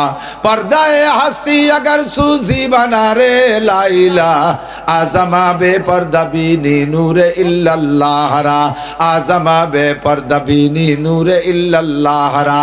আপনি যখন লা ইলাহা কয়ে টান মারবেন, ইল্লাল্লাহ বলার আগে আপনার মাঝে আর আল্লাহর মাঝে যে পর্দা থাকে, আল্লাহ পাক পর্দাটা সরায় নিয়ে যায়। একদিনে না হলেও, 2 দিনে না হলেও, 10 দিনে না হলেও একটা দিন এমন আসবে যেদিন আল্লাহ আর আপনার মাঝে আল্লাহ পর্দা রাখবে না। আপনি চক্ষু বন্ধ করে আল্লাহ পাকের নূর দেখতে পারবেন। শেষ রাত্রির তাহাজ্জুদ আখের গুড়ার রসের মতো বের করতে কষ্ট, তবে মজা বেশি। সন্ধ্যা রাত্রি তাহাজ্জুদ আখের আগার রসের মতো বের করতে সহজ, তবে মজা কম। তবে 2 জায়গার রসেই কিন্তু জন্ডিস সারে, তেমনি 2 জায়গার তাহাজ্জুদে আপনার একই ফজিলাত। যারা কষ্ট করেন দিন ভরে ধান খেতে কাজ করতেছেন, বিভিন্ন জায়গায় পরিশ্রম করতেছেন, বিছানায় একবার শুয়ে পড়লে আর উঠতে কষ্ট হয়। ছাত্ররা অনেকে আছে, শিক্ষকরা আছে, রাতের দীর্ঘক্ষণ পর্যন্ত পড়তে পড়তে ক্লান্ত হয়ে যায়, এরপরে শুয়ে পড়লে শেষ রাত্রে ওঠা কষ্ট হয়ে যায়। আপনি ঈশার সময় এই সময় তাহাজ্জুদ পড়ে শুইতে পারেন। আমি চৌমনি হুজুর রহমাতুল্লাহ আলাইহিকে গড়ডাঙ্গায় দেখতাম। হুজুর যখন শেষ দিক চক্ষু নষ্ট হয়ে গেছে, অন্ধ হয়ে গেছে, হুজুরকে হুজুরের পীর সাহেব ভারতের মসিহুল্লাহ খান সাহেব হুজুর রহমাতুল্লাহ আলাইহি ওনাকে জানাইলেন, মিয়া আপনি শেষ রাত্রে আর উঠবেন না, আপনি ঈশার সাথে তাহাজ্জুদ পড়ে শুইবেন। আল্লাহ পাক সহজ করে দিয়েছে, আপনি কাজে কাজে নিজে নিজে কঠিন করেন না, আল্লাহ পাক আসান করে দিয়েছে। লা ইউকাল্লিফুল্লাহু নাফসান ইল্লা উসাহা, শক্তির বাহিরে আল্লাহ কোনো হুকুম চাপাই দেন নাই। যেখানে যাবেন সেখানেই সহজ আছে। আল্লাহ আপনাকে 1 কোটি টাকা দিয়েছে, পুরো 1 কোটি টাকা আল্লাহর আপনার কাছে চায় না। এর থেকে 50 লাখ টাকাও চায় না, আল্লাহ এর থেকে 25 লাখ টাকাও চায় না, আল্লাহ এর থেকে 10 লাখ টাকাও চায় না, আল্লাহ এর থেকে 20 লাখ টাকাও চায় না। আল্লাহ কয় আমি নেই কম দেই বেশি, আমার স্বভাবই হলো নেই কম দেই বেশি। তোমার 1 কোটি টাকা দিছি বান্দা, তুমি 97.5 লাখ টাকা তুমি খরচ করবা, আমারে দিবা মাত্র 40 ভাগের 1 ভাগ, আমারে দিবা মাত্র 2.5 লাখ টাকা, 40 ভাগের 1 ভাগ। তোমারে 40 কোটি টাকা দিছি, তোমার কাছে আমি 20 কোটি টাকা চাই না, 10 কোটি টাকাও চাই না। বছরে একবার তুমি 40 কোটি টাকা আমারে 1 কোটি টাকা দিবা, 39 কোটি টাকা তোমার কাছে ব্যবহার করবা। যেদিকে তাকাবা সেদিকে দেখবা আমি আল্লাহ নেই কম দেই বেশি। তোমারে 60-70 বছরে হায়াত দিয়েছি, 70 বছরে হায়াত তোমার কাজে লাগাবা, যেখানে খুশি সেখানে ব্যবহার করবা। তোমার গোটা 70 বছরের উপরে হস্তক্ষেপ করি না, 70 বছরের ভিতরে মাত্র 120 দিন আমারে দিবা, আর গোটা জিন্দেগি তোমার কাছে ব্যবহার করবা। আমি আল্লাহ সহজ করে দিয়েছি। সারা জিন্দেগি মসজিদে পড়ে থাকবে কথা আমি বলি নাই, মাত্র 120টা দিন আমারে দিবা। 120 দিনে কয় মাস খেয়াল করেন নাই? 120 দিনে কয় মাস? 4 মাস। 4 মাস মানে 120 দিন। 120তে 3 দিয়ে ভাগ দেন, কয় হয়? 40 করে বের হয়। 40 মানে চিল্লা, 120 দিন মানে 3 চিল্লা। আল্লাহ কয় আল্লাহ আমার রাস্তায় তুমি মাত্র 3টা চিল্লা 120 দিন সময় দাও, বাকি গোটা জিন্দেগি তোমার কাছে লাগাও। আমি আল্লাহ সহজ করে দিছি, তোমার সারা জিন্দেগি আমি মসজিদে বসে থাকতে বলি না। নমি গুইয়াম কে আজ দুনিয়া জুদাবাস, বাহার কারে কে বাসি বা খুদাবাস। আমি তোমার দুনিয়া ত্যাগ করে আইসা মসজিদে মাদ্রাসায় পড়ে থাকতে বলি না। সব কাম কাজ করবা, রিক্সা চালাবা, গাড়ি চালাবা, বিমান চালাবা, ট্রাক চালাবা, ব্যবসা করবা, মেম্বারি করবা, চেয়ারম্যানি কমবে, এমপি গিরি করবা, আরে চাকরি বাকরি যা আছে সব করবা, খেত খামার করবা, ধান পাট লাগাবা। কোনো তার থেকে তোমাকে আমি ফিরে আসতে বলি না, সব জায়গা তুমি থাকবা। মাত্র গোটা জিন্দেগি থেকে একটা না 120টা দিন আমারে দিবা। ও বান্দা, বছরে 365 দিন, এই 365 দিনের 325 দিন তোমার কাজে লাগাবা। আমি সহজে তোমাকে জান্নাতে যার পথ বলে দেই। 365 দিনের ভিতরে 300 কত দিন? 340 দিন তোমার কাজে লাগাবা, 325 দিন তোমার কাজে লাগাবা। বছরে মাত্র 40 দিন আমারে দিবা। 40 দিন বেশি না 325 দিন বেশি? 325 দিন বেশি। আল্লাহ কয় 325 দিন তোমার কাজে লাগাবে, এর মধ্যে আমি হাত দেই না। আমারে দিবা 40 দিন, আমি নেই কম দেই বেশি, সহজ বুদ্ধি দিয়ে দিলাম। মাসে 30 দিন, 30 দিন, এই 30 দিনের ভিতরে 27 দিন তোমার কাজে লাগাবা, মাত্র 3টে দিন দিবা আমাকে। 27 দিন তোমার কাজে, 3 দিন দিবা আমাকে। আমাকে এই 3 দিন যদি দাও, বাকি 27 দিনের মধ্যে আমি হাত দেব না।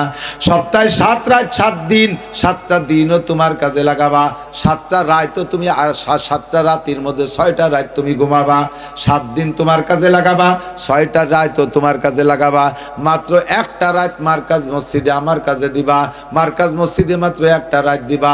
13 পিরিয়ড দিলাম তোমাকে, আমি নিলাম মাত্র 1 পিরিয়ড। দেখেন সব জায়গা প্রমাণ করছে আল্লাহ পাক ন্যায় কম দেয় বেশি। দিনে রাতে 24 ঘন্টা, দিনে রাতে 24 ঘন্টা। 5 ওয়াক্ত নামাজ যদি সুন্দর করে পড়েন, তাহলে 5 12 60 মিনিটের বেশি লাগে না। কোনো ওক্তে কম লাগে, কোনো ওক্তে বেশি লাগে, সব মিলিয়ে 60 মিনিট 1 ঘন্টা। আল্লাহ কয় 24 ঘন্টার ভিতরে 23 ঘন্টা তোমারে দিলাম, আমারে দিবা মাত্র 1 ঘন্টা। সব জায়গা সহজ করে দিছি। 24 ঘন্টায় 1 ঘন্টা, সপ্তাহে মাত্র 1 রাত, মাসে মাত্র 3 দিন, বছরে মাত্র 40 দিন, সারা জীবনে একটানা 120 দিন। যেদিকে তাকাবা দেখো সহজ করে দিছি। এই নিয়মে যদি তোমার জীবন কর্মসূচি পালন করো, তাহলে আমি আল্লাহ পাক ধরে নেব আমার বান্দার সারাটা জীবন ইবাদতের মধ্যে কাটাইল। তবে এই যে টাইমটা ভাগ করে দিছি, একটু তো ভাবে বুঝতে পারছেন কোন দিক। 120 দিন মানে তবলিগি 3 চিল্লা, বছরে 40 দিন মানে তবলিগি 1 চিল্লা, মাসে 3 দিন মানে তবলিগি 3 দিন, হ্যাঁ, সপ্তাহে 1 রাত মানে মারকাজে মসজিদি তবলিগি 1 রাত। আরে ডেলি 24 ঘন্টায় 1 ঘন্টা, এটা তো দৈনন্দিন নামাজ। এই যা কিছু বললাম সব কিছু মিলে বেশিরভাগই তবলিগের সাথে সম্পর্ক। তবে এই তবলিগ করবেন কার সাথে? যার সাথে তবলিগ করলে 2 অক্ষর শেখা যায়, তার সাথে তবলিগ করতে হবে। কথা কন, আলেম ওলামার সাথে তবলিগ করলে দিন শিখা যায়। আমি গিয়েছি 2013 সালে কিশোরগঞ্জ, আমরা 20 জনের একটা জামাত নিয়ে গেছি। হাফেজ মৌলানা মনির সাহেব আমার মাদ্রাসার নায়েবে মোহতামিম, আর কাশিনী হুজুরির ভাইয়ের বিটা মৌলানা আবুল খায়ের সাহেব, এই 3 জন আমরা আলেম ছিলাম। পাবলিক নিয়ে গেছি 17 জন, তার ভিতরে 12 জন হলো কলেজ হাই স্কুলের স্টুডেন্ট। এরা একেবারে নগদ তরুতাজা মেধা। আর বুড়ো ছিল 5 জন। 5 জন বুড়োর মধ্যে আবার ছিল একজন হলো আমির সাহেব, উনি হলো পুলিশের রিটায়ার্ড করা দারোগা। ওনার এবার কাকরালিতে আমির বানাই দিছে। আমরা সবাই মানিয়ে নিছি আমির সাহেবরে।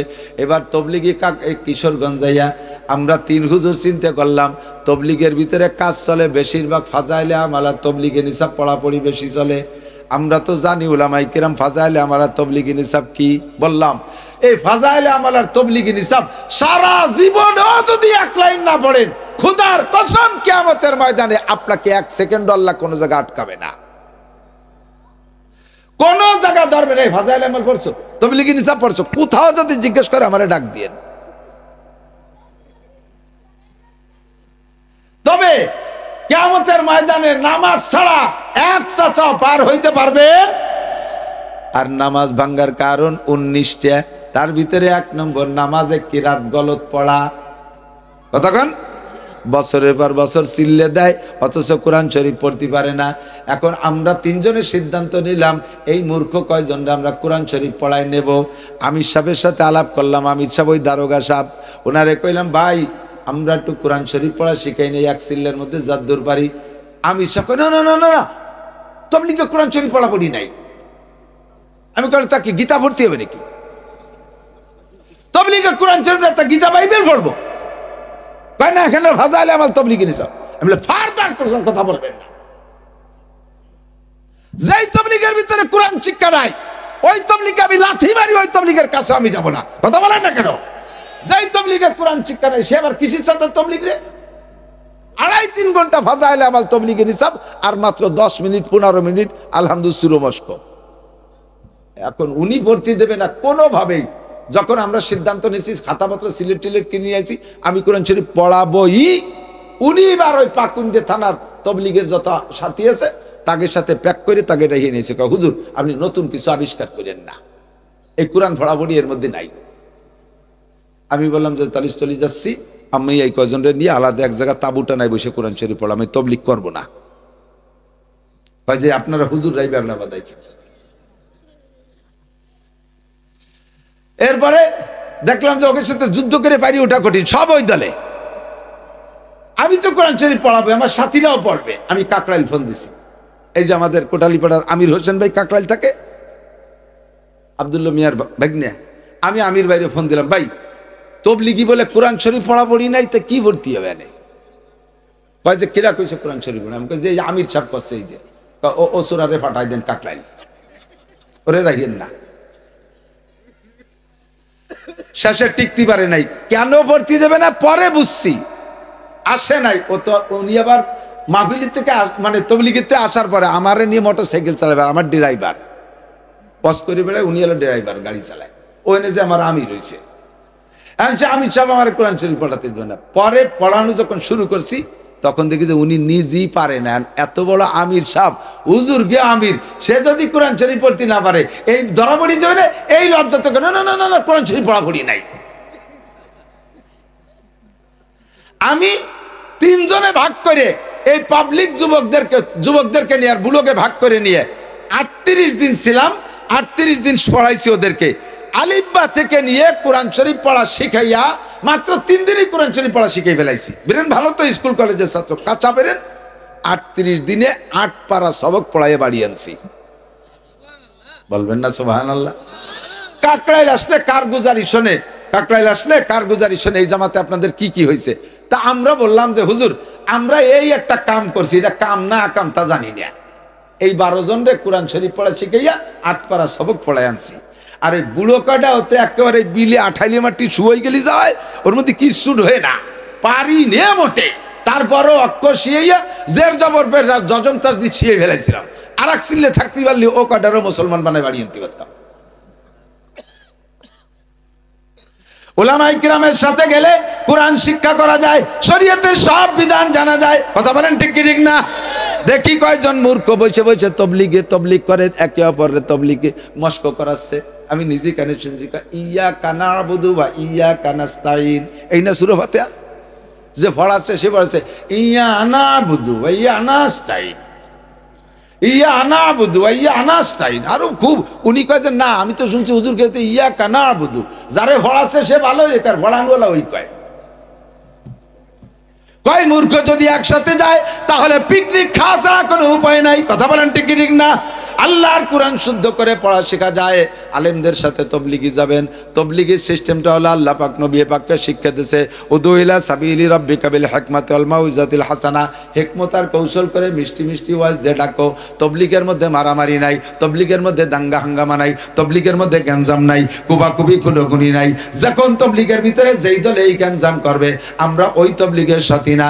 যেই তবলিগ ঠান্ডা মাথায় নবীওয়ালা পদ্ধতিতে করবে আমরা ওই তবলিগে এই সিস্টেমের সময় দিতে রাজি। কথা বলেন ঠিক কি ঠিক না? 31 জানুয়ারি 1-2 ফেব্রুয়ারি উলামায়ে কিরামের তত্ত্বাবধানে ইজতেমা হবে। অন্য বছর না গেলে এবছর যার চেষ্টা করবেন ইনশাআল্লাহ তো ইজতেমাকে এবার ভরপুর সফল করতে হবে। আল্লাহু আকবার। সন্ত্রাস আর ফিতনাবাজদের তবলিগ আমরা মানি না, আমরা মানি শান্ত শান্ত মিজাজে 3 তরতিবে আমরা ইনশাআল্লাহ সময় দেব। যে কথা বলতে যে সরে চলে আসতেছি, আল্লাহ পাক সব জায়গায় সহজ পথ অবলম্বন করেছেন, আমল আমাদের জন্য আসান করে দিয়েছে। 24 ঘন্টা ইবাদতের মধ্যে বসে থাকতে বলে নাই। এই সিস্টেমে ইবাদত করলে আল্লাহ পাক সম্পূর্ণ টাইমটা ইবাদতের মধ্যে ধরে নেবে। যে ইবাদতের মধ্যে যাবেন সেই জায়গায় দেখবেন সহজ ব্যবস্থা আছে। এদিক তাকান, একবার কোরআন শরীফ 30 পারা 30 পারা কোরআন শরীফ পড়তে পাবলিকের জীবন শেষ। পারবে না, অনেক পাবলিক জীবন করে পারবে না। নবী পাক সহজ করে দিয়েছে, তুমি মাত্র 3 বার কুলহু সূরা পড়বা, মাত্র 3 বার কুলহু সূরা পড়বা। 3 বার কুলহু সূরা পড়লে তোমাকে 1 খতম কোরআন শরীফ পড়ার সওয়াব দেওয়া হবে। হাদিসে আসছে যদি কোনো ব্যক্তি ডেইলি 200 বার করে সূরা ইখলাস পড়ে, রেগুলার যদি 200 বার সূরা ইখলাস পড়ে, ওই লোকটা বিনা হিসাবে নবী ও শহীদ আর সিদ্দিকদের সাথে জান্নাতি হবে। মুখে 200 বার কুলহু সূরা পড়া, কাজের ভিতরে রানিং অবস্থায় আপনি কাজ করতেছেন, কুলহু সূরা পড়তেছেন, কোনো সমস্যা নাই, দেখাও লাগে না, মুখস্থ আছে বিসমিল্লাহির রহমানির রহিম, কুল হুয়াল্লাহু আহাদ আল্লাহুস সামাদ লাম ইয়ালিদ ওয়া লাম ইউলাদ ওয়া লাম ইয়াকুল লাহু কুফুয়ান আহাদ। প্রত্যেকটা ইবাদতই সহজ, কোনো ইবাদত কঠিন না। যেখানে কঠিন মনে হবে সেখানে আল্লাহ পাক বিকল্প ব্যবস্থা রাখছে। আসতেছে সামনে রমজান মাস, রোজা রাখা ফরজ। ফরজ। রমজানের রোজা কোনো অবস্থায় ছেড়ে দেওয়ার কোনো সুযোগ নাই। একজন মানুষ যদি রমজান মাসে সুস্থ অবস্থায় বাড়ি থেকে রোজা ছেড়ে দিয়ে দিনের বেলা খাবার খায়, যুবক মনে রাখো, ওই দিনের বেলা খানা খাইয়া যেই রক্তটুক তুমি দেহের মধ্যে সঞ্চার করেছো, ওই রক্তটুক আর শুয়োরের রক্তের মধ্যে কোনো পার্থক্য নাই। শুকরের রক্ত নাপাক, তোমার দেহের মধ্যে নাপাক রক্ত তৈরি হয়ে গেছে। আর শরীরে যতক্ষণ পর্যন্ত নাপাক রক্ত থাকবে অতক্ষণ পর্যন্ত তোমার জান্নাতে যাইতে দেওয়া যাবে না। তোমার এই নাপাক রক্তকে অপারেশন করে তারপরে পবিত্র বানায় জান্নাতে দেওয়া হবে। কারণ তোমার মধ্যে ঈমান আছে, তুমি কলেমা পড়েছো, অন্যান্য ওয়াক্তীয় নামাজ কালাম পড়ো, শরীয়তের অনেক বিধান মানো, তুমি জান্নাতে যাবা। কিন্তু রমজান মাসে রোজা না রাইখা সুস্থ শরীরে শুয়োরের মতো জম্মের খাইছো, এর কারণে যে শুয়োরের রক্ত গায়ে তৈরি হয়ে গেছে, ওই রক্ত নিয়ে তুমি জান্নাতে যাইতে পারবা না। কোটি কোটি বছর পোড়ার পরে রক্ত অপারেশন করে বের করে তারপরে জান্নাতে দেবে। কাজেই রোজা ছাড়ার কোনো সুযোগ। আপনি এবার অভিযোগ করলেন আল্লাহর কাছে, আল্লাহ মাওলানা নাসির সাহেব যেভাবে কড়াকড়ির সাথে কইল তাতে তো উপায় নাই, কিন্তু আমি তো মারাত্মক অসুস্থ, রমজান মাসে রোজা রাখলে ডায়াবেটিস 32 হয়ে যায়, আমি স্ট্রোকের রোগী, আমার ঘন্টায় ঘন্টা ওষুধ খাওয়া লাগে, আমি কি করতে পারি? আমারও কি এইভাবে রোজা রাখতে হবে? আল্লাহ পাক সহজ ব্যবস্থা করে দিয়েছে, ওয়া ইন কুনতুম মারিদান আও আলা সাফারিন ফাইদ্দাতুম মিন আইয়ামিন উখার। এক তো আমি অসুখ থেকে 48 মাইল দূরে গেছেন, 10 দিন 12 দিন 13 দিন 14 দিন থাকবেন, ওই এলাকায় ঘুরবেন ফিরবেন, আপনার দুনিয়াবি কোনো বৈধ কাজ অথবা দিনের কাজে গেছেন, আপনাকে আল্লাহ তাআলা অনুমতি দিয়েছে, কয় আল্লাহ আমি তো এই জায়গা সেহরি ইফতারি পাই না, আমি কিভাবে রোজা রাখবো? আল্লাহ কয় ওয়া ইন কুনতুম মারিদান আও আলা সাফারিন ফাইদ্দাতুম মিন আইয়ামিন উখার। কোনো জায়গা তুমি আটকাইতে পারবা না আল্লাহকে, আল্লাহ সহজ করে দিয়েছে। অসুস্থ যদি হও আর যদি তুমি মুসাফির হও তাহলে তোমার এখন রোজা না রাখলে চলবে। রমজান চলে যাওয়ার পরে তুমি যখন বাড়ি থাকো, তুমি যখন সুস্থ হও, ওই সময় এই রোজাগুলো তুমি রেখে দিলে চলবে, আপাতত না রাখলে হবে। সহজ ব্যবস্থা হয়েছে কি হয় নাই? শরীয়তের আমল করা সহজ, শরীয়তের আমল ছেড়ে দেওয়া কঠিন, সুন্নতের পর আমল করা সহজ, সুন্নতের তরক করা কঠিন, নেকের কাজ করা সহজ, গুনার কাজ করা কঠিন। বোঝেন এই কথা? কষ্ট হচ্ছে আপনাদের? সময় হলে বলে দেবেন ইনশাল্লাহ, বিরিয়ানি রান্না আছে, দোয়া করে দেব। আমার তো প্রত্যেক রাত্রে 2-3 করে প্রোগ্রাম দেশের ভিতরে, তাই আমার একটু বেশি কথা বলতে মনে চায়। সহজ পথ আপনাদেরকে সুসংবাদ দেওয়ার জন্য আসছি। আল্লাহ, যুবক আমার দিক তাকাও, সুন্নতের পর আমল করা সহজ, সুন্নতকে তরক করা কঠিন। দাড়ি রাখা সুন্নত, দাড়ি রাখা রাখা সহজ না কাটা সহজ? রাখা কঠিন না কাটা কঠিন? সাক্ষী দেবেন না? আমি প্রমাণ করে দিতে পারি। রাখছি তো রাখিয়ে ফেলাইছি, এর মধ্যে তার কঠিনের কিছু নেই। কাটতে গেলি যত ভালো ব্লেড দিয়ে কাটেন, মুখ একটু ব্যথা করেই করে, ঠিক না? আর যখন উল্টো চাষ দেন তখন তো ঠেয়ের জন্য চামড়া চুলি যাচ্ছে। আর যদি আপনি শেষরাওয়ান আর নাপিতির দোকানের দাড়ি কাটেন, তালি কি আর জানেন কি হয়? সে যে কি কবার, আল্লাহ দাড়ি শাস্তি, খরাত খরাত শব্দ আছে, কি এরি ছাগল চুলতেছিস নি? নাপিতরে টাকা দেয় না ঠিক মতো, এই জন্য নাপিত ওরে যে বেলেট খান ধরছে, আগে 4-5 জনের শেভ করে 5-6 জনের বগল চাইছে, এবারে বেলেটে আল কাটা হয়ে গেছে, তাই দিয়ে ওর দাড়ি শাস্তিছে, মুখ খা লাল হয়ে গেছে। পয়সা কম, দেখো টা মোটে 10টা, আবার নতুন বেলেট, দাড়ি রাখিয়ে বেলাইছি, কোনো কষ্ট নাই। বরঞ্চ আমার দিক দেখান, এই যারা দাড়ি রাখছেন হাত দিয়ে দেখেন কি সুন্দর রেসপন্স করে, ফোম ফোম ভাব। এটা যদি কাহারও কোনো জায়গায় ছোঁয়া লাগে সেও খুশি হবে।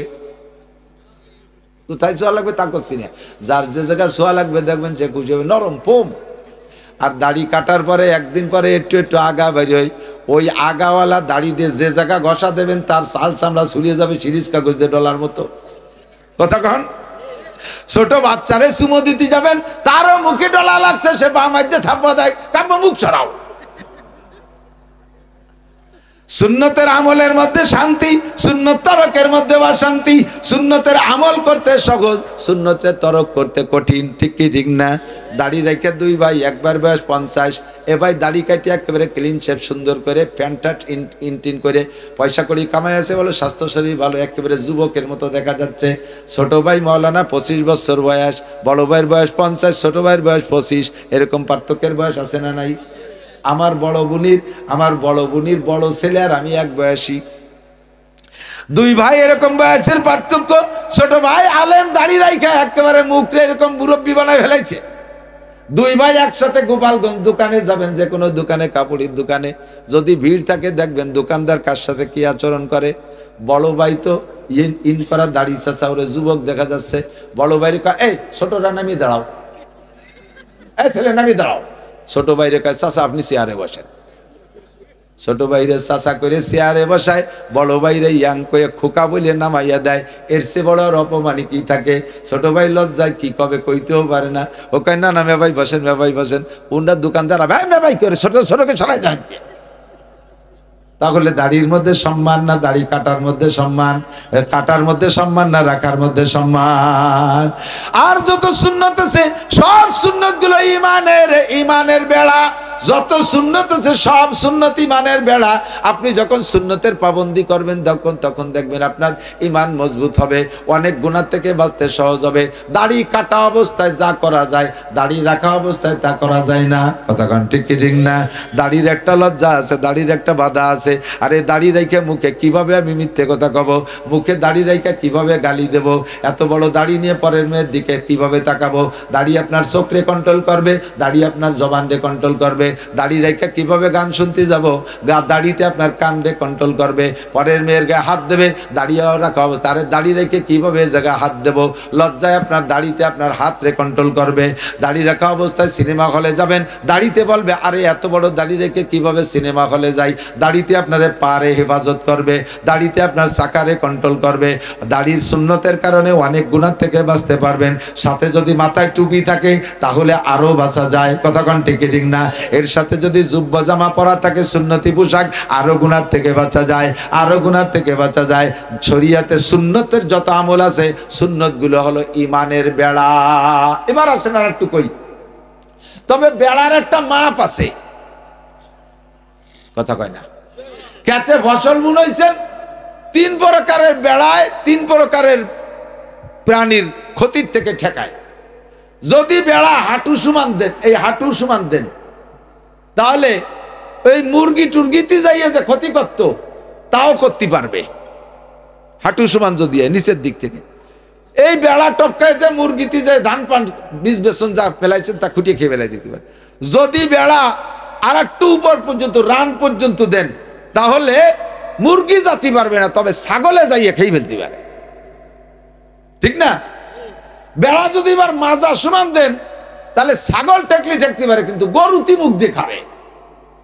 আরে বেড়া যদি এই দিক দিয়ে বুক সমান দেন, মুরগি ছাগল গরু সব ঠেকবে। ঠিক না? সুন্নতি দাড়ি আপনার ইমানের বেড়া।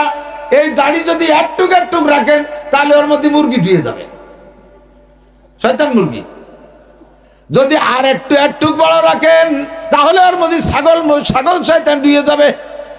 দাড়ি যদি লম্বা করে 1 মুঠ পরিমাণ রাখেন, দেখেন নিচের দিক দিয়ে ক্ষেতের বেড়া বুক পর্যন্ত, ইমানের বেড়া উপর থেকে বুক পর্যন্ত, এই পর্যন্ত লম্বা যদি হয় এর ভিতরে কোনো শয়তান ঢুকতে পারবে না, নায়ক ঢুকতে পারবে না, নায়িকা ঢুকতে পারবে না, বেরাক ঢুকতে পারবে না, অ্যাডাম ঢুকতে পারবে না, জারি যাত্রা কলসা গাজীর গান গুণযাত্রা ঢুকতে পারবে না, সিনেমা ঢুকতে পারবে না, মদ ঢুকতে পারবে না, গাঁজা ঢুকতে পারবে না, আরে এবার ছাগল গরু ঢুকতে পারবে না, কোনো প্রকার গুনাহ ঢুকতে পারবে না। দাড়ি যদি লম্বা হয় বুক সমান, কাজেই বুক সমান সুন্নতি দাড়ি রাখবেন। 4 মাযহাবের 4 ইমামের ভিতরে বহুত মাসালার মতানৈক্য আছে। 4 মাযহাবের 4 ইমামের অনেক মাসালার মধ্যে মতানৈক্য। ইমামে আবু হানিফা কয় রফে দেন জায়েজ নাই, রফে দেন সুন্নাত না। অন্যান্য মাযহাবে কয় রফে দেন করতে হবে। ইমামে আবু হানিফা কয় নাভির নিচে ছানা বানতে হবে, অন্যান্য ইমামরা কয় বুকের উপরে ছানা বানতে হবে। ইমামে আবু হানিফা বলে ইমামের পিছনে মুসল্লিরা সূরা ফাতিহা পড়বে না। ইমাম শাফি মালিক বলে না, ইমামের পিছনে মুসল্লিরা সূরা ফাতিহা পড়বে। এইভাবে অনেক মাসালার মতানৈক্য আছে। তবে 4 ইমাম দাড়ির ব্যাপারে একমত, 4 ইমাম দাড়ির ব্যাপারে একমত। 1 মুঠের আগে দাড়িকে দাড়ি বলে না। এক মুঠের আগে দাড়িকে দাড়ি বলে না, বরঞ্চ যদি একেবারে চাইছে বেলায় তাতে ওই লোকটার কবিরা গুনাহ হবে, কিন্তু ঈমান থাকবে। আর এক মুঠের আগে যদি খাটো করে ফিসফিসে দাড়ি রাখে তাহলে ওই লোকটার ঈমান নষ্ট হয়ে যাওয়ার সম্ভাবনা, কারণ সে ছোট্ট দাড়িরে সুন্নত মনে করে। আর যা সুন্নত না তারে সুন্নত মনে করা মানে শরিয়াত পরিবর্তন করা, শরিয়াত পরিবর্তন করা। শরিয়াত পরিবর্তন করলে পরিবর্তন করার বাহাদুরি দেখালে ঈমান নষ্ট হয়ে যায়। দোস্তরে শরিয়াতের একটা পরিমাণ আছে, সেটা হলো আল্লাহ পাক বলেন মা তাকুমুর রাসূলু ফাখুযুহু ওয়া মা নাহাকুম আনহু ফান্তাহু। আমার রাসূল যেটা করতে বলে ওইটা ওইভাবে করো, রাসূল যেটা ছাড়তে বলে সেটার ওইভাবে ছেড়ে দাও। এই জন্য শরীয়তের সব বিধান আমি হিসাব নিকাশ করে মাপে চুপে আমল করব। রাজি আছি তো ইনশাআল্লাহ? সহজ পথ পাইছেন না? অনেক সহজ হয়েছে না? খুব সহজ হয়েছে, আসান হয়ে গেছে। আল্লাহু আকবার। যদি কোনো ব্যক্তি ফজর মাগরিবের পরে সূরা হাশরের শেষ 3 আয়াত পড়ে, পড়ার সিস্টেম জেনে নেন। আমাদের দেশে মতানৈক্য সব মাসালা নিয়ে চলে। সূরা হাশরের শেষ 3 আয়াত পড়ার সিস্টেম হলো আউযু বিল্লাহি সামিউল আলিম মিনাশ শাইতানির রাজিম 3 বার পড়েই হুয়াল্লাহুল্লাযী, বিসমিল্লাহ পড়বেন না। হাদিসের মধ্যে বিসমিল্লাহ নাই, বলবেন বিসমিল্লাহ পড়লেই দোষ কি? বিসমিল্লাহ তো খারাপ কিছু না। সমস্ত ভালো কাজ শুরু করতে আল্লাহর নবী বিসমিল্লাহ পড়তে বলছেন, তাহলে এই জায়গা বিসমিল্লাহ পড়লে দোষ কি? তাহলে আপনি আর একটা জবাব আমার আগে দিয়ে আসেন। বিসমিল্লাহ ভালো জিনিস, এটাও যেমন সত্য কথা। নামাজ খারাপ না ভালো? নামাজ ভালো। মাগরিবের ফরজ নামাজ কয় রাকাত?